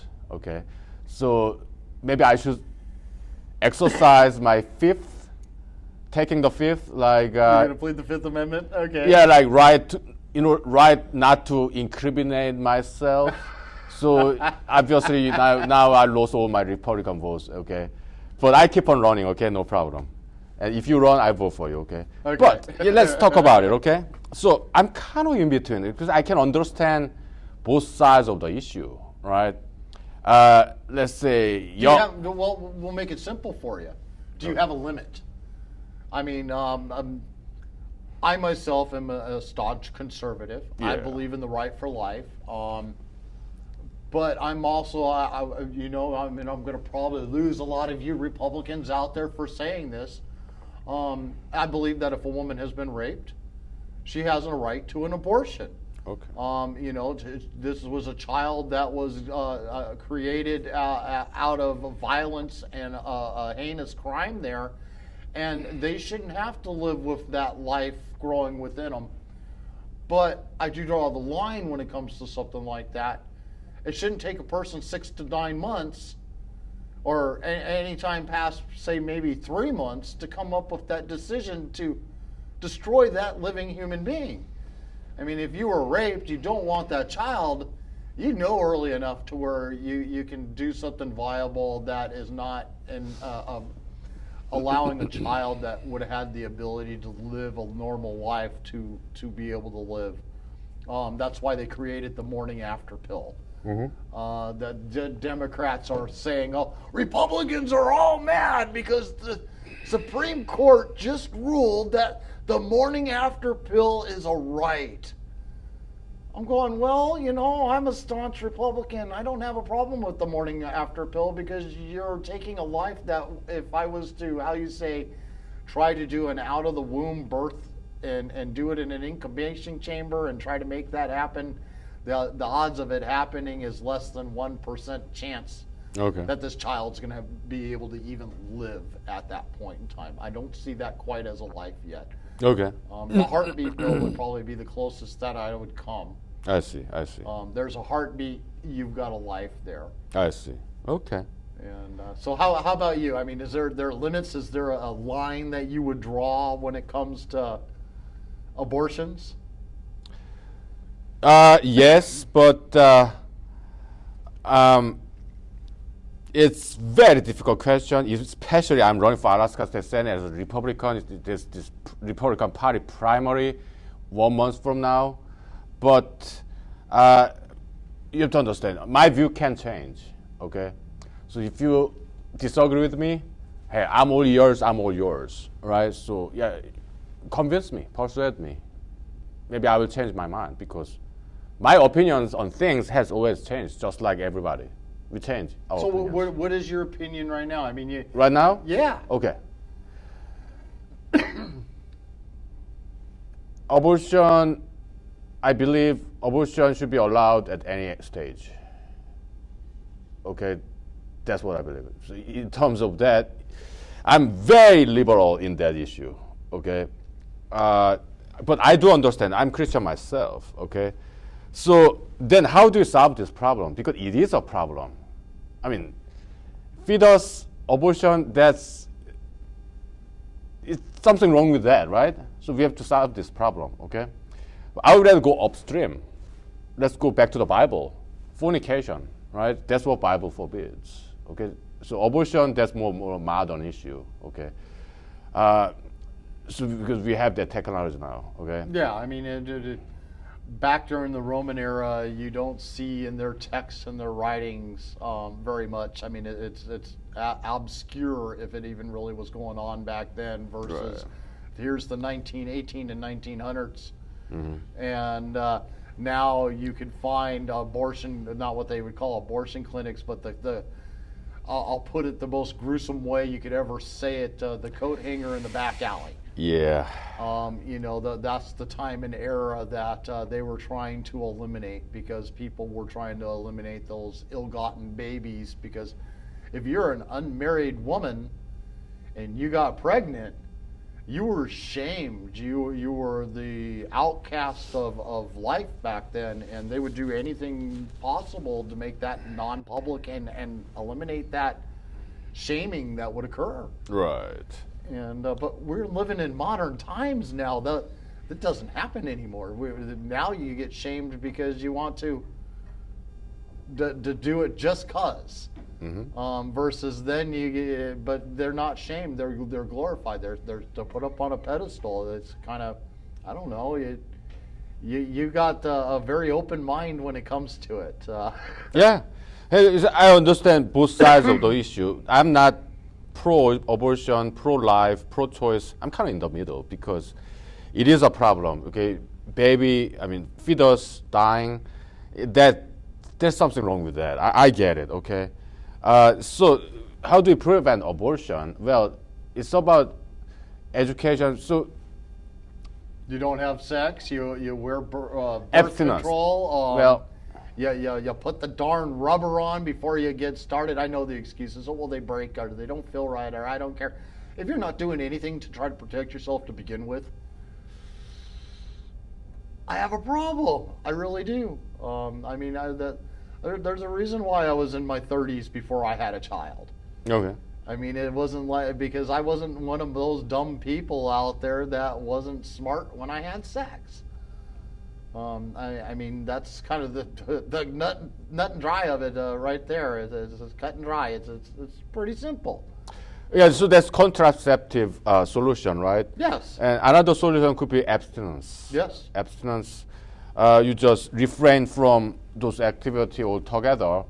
So how is that possible? Education. Okay. Nowadays, education is free. I mean, when we want to learn something, it's all in your handheld cell phone. Internet, right? Internet has every single knowledge there is, almost. Okay. So, yeah, you can learn foreign languages, mathematics, physics, biology, history. Because that kind of education, they will make this person more like God, okay? But if a person is not educated, this person is more close to animals, okay? So that reproductive activity is necessary. Hey, I was baby once, I was fetus once, right? Yeah, my mom, my dad, they got married, okay? I was born, right? Just like anybody else. But we are talking about teenage dating that I really oppose. Okay, I think teenagers should be studying. Okay, I mean teenagers in high school. Okay, if I must. I gotta agree with you on this one. I mean, me and my own child. It's kind of funny. I am very, very, very old-fashioned when it comes to dating. I am one of those dads that looked at my kid and says, you are not allowed to date until you are 16 years old. Mm-hmm. And when you go to date, when you turn 16 years old, it will be with a group of people. You will not be going on a one-on-one date alone somewhere. Right. And until you are 18 and living out of my house, nothing else is going to be allowed beyond that. And I get a lot of really modern day dirty looks. I'm probably getting them right now from the audience out there going, my God, you really think that way? But I've got a child that parents out there only dream of having. I mean, a student that academics is their top priority. Getting good grades, their top priority. They're on top of things. They're already running their own business. It's not that I'm saying that I've got this perfect child. By all means, no, I don't. But I have a child that's grew up as a free thinker, and has not been shackled down with the emotional drama that dating gives you. Right. I mean, teenagers already got enough drama in their life just trying to figure out what someone just said about them on social media. Yeah. About a hairdo that they wanted to try out and just snapped a picture of. Let alone trying to date somebody out there and dealing with that extra drama. I mean, hell, we're adults. I mean, even myself will admit it's just as much drama now as it was when I was a teenager. It hasn't changed one bit. Just the conversations have, but the dramas. Right. And then you see those very few lucky ones that have been high school sweethearts since day one. They get married, and here they are, 90 years old. They're still living together, still married, happily married. But they don't talk about all the drama that went from that sweethearts to then to that 90 years old now. Okay. Is your mic? Nope, my mic has died. People can still hear you? They can hear me through yours as long as you're still on. So I can put it in the middle then. We could. It's going to muffle things down. You won't be as hurt as well. Okay. So, can we talk more about abortion? Sure. Because it's very, it's kind of like LGBT issue. It's very complex issue. So, is your mic on? It's Okay. flashing on. I don't know how long the batteries are going to last. They were pretty. But it's still good, right? It's still good. Okay. So, this LGBT issue and abortion issue, they are very, very complex issues. So, abortion issue, it has to do with religion, politics, and science. Okay, so very composite kind of problem. So, now let's look at the political side of this abortion issue, right? So, it's very interesting because because Republicans, conservatives, they want small government. They are all about individual freedom, okay? And also they want smaller government and lower tax. But what happens when, hypothetically, let's say there's a young lady, she got pregnant, and by law, she cannot do abortion. She have to give birth to this unwanted child. And after the baby is born, let's say she's not married. It's just she and her boyfriend, and the boyfriend ran away out of state. So she's now left with this unwanted child. But after the baby is born, most likely she'll be attached to this baby because she gave birth to this baby. She was pregnant, so 9 months, and huge pain of childbirth. Probably she want to keep this baby, okay? And she's young, she's a teenager, all right? And the boyfriend went away. So most likely she'll depend on government assistance to raise the child, and that may raise tax, okay? You mean like it's already doing? Yeah. I mean, the nuclear family has been destroyed. I mean, that's one of the reasons why we've got the poverty at the levels that it is currently right now, is generational people living off of welfare. They watched their mother was always had more kids popping out, being raised. Daddies are, and I'll make that plural assumption, they're daddies, are no longer anywhere around to raise these children that have been born. And these children grow up seeing this has always been the way of life. They go and do the same thing.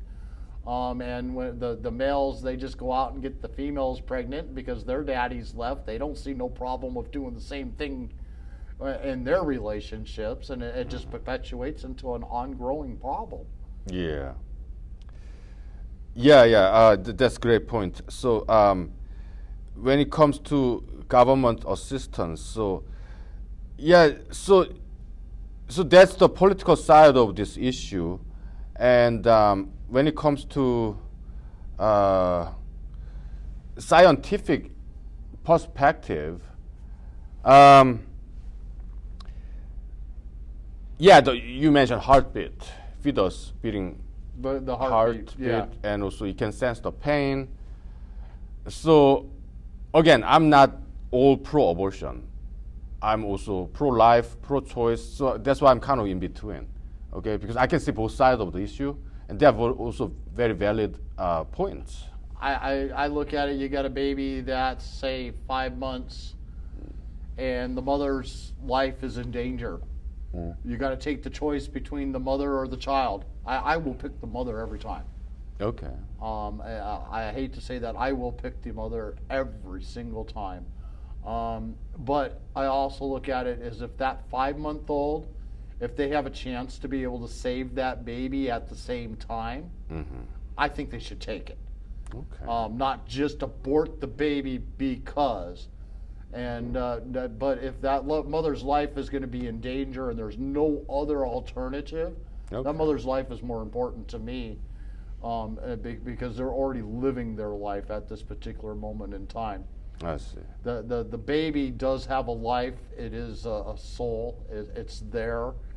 But it's like one person. Would you kill one person to save a million other people? That's the kind of the question you got to kind of weigh there is that one person's life worth saving a million others? I would think so. I mean, personally, that's my own point of view. Okay.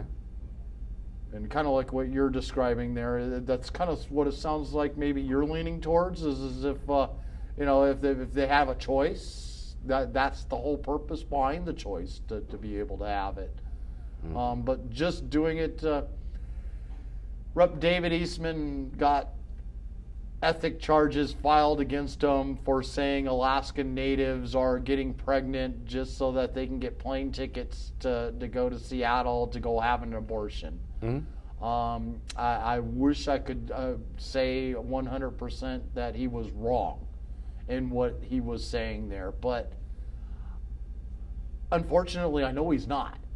I wish I could. I'm not saying it's the golden rule. That's why they do it. That's why it happens. But why else would they wait until 8 months, 7 months in before they actually go and have this occur?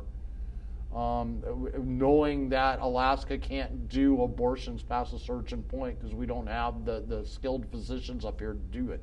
Right. They have to go to Seattle. I mean, I don't. But, I could be wrong. I mean, but I don't, going by my gut, I don't think I am. Okay.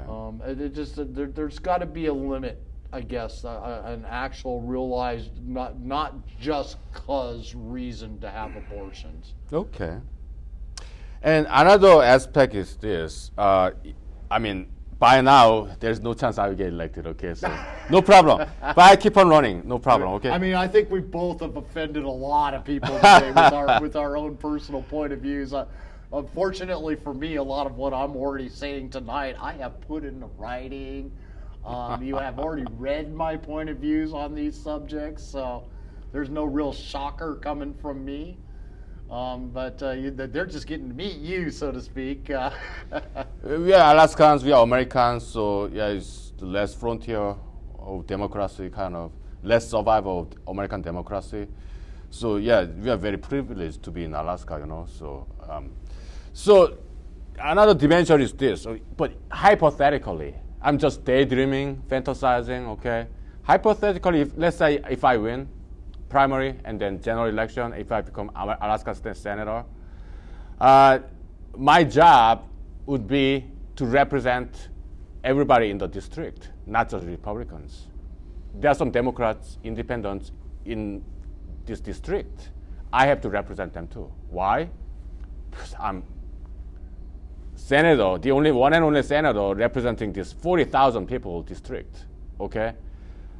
So that's why I have to look at from different angles. Sometimes, even if I disagree, I have to at least try to understand why they are thinking the way they think. So, as a politician, as a representative, that's very important duty to listen to people, try to understand them, even if you initially disagree with them, because perhaps maybe I was wrong. Maybe I'm wrong about abortion issue. Okay. Oh, hey, I'm only human. So yeah. So when I interact with people, mostly I listen. Why? Because I already know what my opinion is, but somebody else's opinion is different from mine. So that's very refreshing. So I love listening to people and learn from them, learn their perspective. So, yeah, yeah. Okay. Any other subjects you want to touch upon? Yeah, one more thing, okay? Okay. Yeah. So Alaska wild plants, right? I have many books about edible plants, edible mushroom, and they also have entries for poisonous plants, poisonous mushrooms. So I have many books about that, and those knowledge are from Alaska natives, right? And also lower 48 American natives, okay? Because they know what's edible and what's not, okay? So I admire that Alaska native culture. So, and I'm also vodka drinker. So what do I do with the edible plants? I put them in vodka, okay? So, like spruce tips, people make tea out of that or salad, right? Spruce tips. I put in the vodka, okay, after I wash it. And you have willow tree bark. That's not poisonous, or that's not chewable, but you can make tea out of that. I put them in the vodka, and it just tastes so good, okay? So I'm just giving you some business ideas, all right? So Alaska native plants, you wash them, put in the vodka bottle, you sell it. All different tastes, and they are very healthy. Alaskan plants, high in antioxidants, minerals, vitamins, okay? And it gets preserved in the liquor, okay, vodka. And it tastes so good, all right? So my moose and rabbit population around my house would love you. yeah. Yeah, that's what I have to say. Okay. Yeah. But please don't drink and drive, okay? I drink at home alone. Yeah, I don't drink and drive, okay? Yeah, So- as we were talking about earlier, if this we're on Match. Today I'm sitting here with Huhnkie Lee. He is single, attractive, adorable. He's a free thinker, open-minded. If you're looking for a fun time to go out and have a nice date, he is a very available young man here. And just joking, a little free-flowing here. Maybe I'm not. And but thank you all for tuning in us with us. Can I say one more thing? Sure. Yeah, thank you for trying to help me out. I really appreciate that. But I'm kind of like celibate. So like I have full-time job as a lawyer. And in my part-time, during the weekday nights and weekends, all I do is politics nowadays, okay? So we need people like you, people who get married, have kids. Continuity of humanity, very important. Parents' job, the single most important job in the world. I admire parents, but I can never be a good parent because when I was a child, I was making a lot of troubles. If I have kids, I will have to relive that nightmare because they were just like me. Well, that was what I was afraid of, and then I got blessed with someone that was totally opposite. Oh, okay. That and totally opposite of the person that I married that produced her and helped produce her into this world. I bless my lucky stars every day that is not like either one of us. Okay. But then again, she is a lot like me, and the more or less along the lines that we're both have been analytical thinkers. Yeah. Through our lives, and they've taken it to the next level versus what I did when I was that age. More what my sister did. She was a lot more of those the book smarts versus the street smarts. Yeah. And I got the book smarts on my side right now, which I feel very blessed for. Okay. And but a couple more years, I'm going to be in the same shape as you. That fatherly responsibilities kind of gets that now they're an adult. But hard to say, you know, with kids today, they'll probably still be with me until they're 40, and we'll just have to see what direction that goes on in life. Yeah, parents are like saints because it takes so much patience to raise a child. And I talk to my parents all the time, at least once a week. They're in Seoul, South Korea, okay? But I love them. I need their guidance still. I'm 42, but I still talk to my parents, of course, in Korean, right? And I need their guidance, and I love them. I want to talk to them, so I call them at least once a week. And so, yeah, parents, they're like saints. They're like, I'm not saint. I can only imagine doing what you parents can do, okay? Because I don't have that kind of patience, and I'm not a saint, but you are, so. No, I think great appreciation of I think parents. you're not giving yourself enough credit there, but you know. Thank you. You're still young. Yeah. Well, again, thank you, Huhnkie Lee. I appreciate it. This has been a wonderful talk. Thank you, sir. And for those that are maybe just tuning in or about ready to tune out, this is Huhnkie Lee. He's running for Senate District D out here in the Valley, covering a pretty large territory. Look it up if you're not sure what it is. I would like to thank the Matsu Family Restaurant here for allowing us to have their location to hold this very, very... I really did enjoy this interview with you today. Oh, me too. It has been a total change from what has been going on. It's very refreshing. I appreciate it. Thank you. I couldn't ask for a more exciting time. And for the rest of you out there, exposing what's going on in the mainstream media that they refuse to tell you, bringing out the dirt that is happening in Juneau, the corruption, the binding caucus, the things that are forced to be voted on that their constituents no longer have a say or a word in their government because our voices have been taken away. It has turned into a full-time job. Without your help, without your support, I won't be able to continue to keep doing this. It is a struggle as is right now. I need your help with donations. Any amount. Just chip in $5, a cup of coffee, and you are helping me be able to get out there and to get to one more location. I can't say enough how I appreciate everything that you do for me out there. Please go to politidick.com. That's POLITADICK.com. And click that donate button. There's lots of different denominations there. And any of your support that you can give out there is mostly appreciated. Thank you so much. And as always, don't forget to share because Facebook squeals on you if you don't share. Thank you all. You have a great night. Here's your donation. My donation to you. Thank you.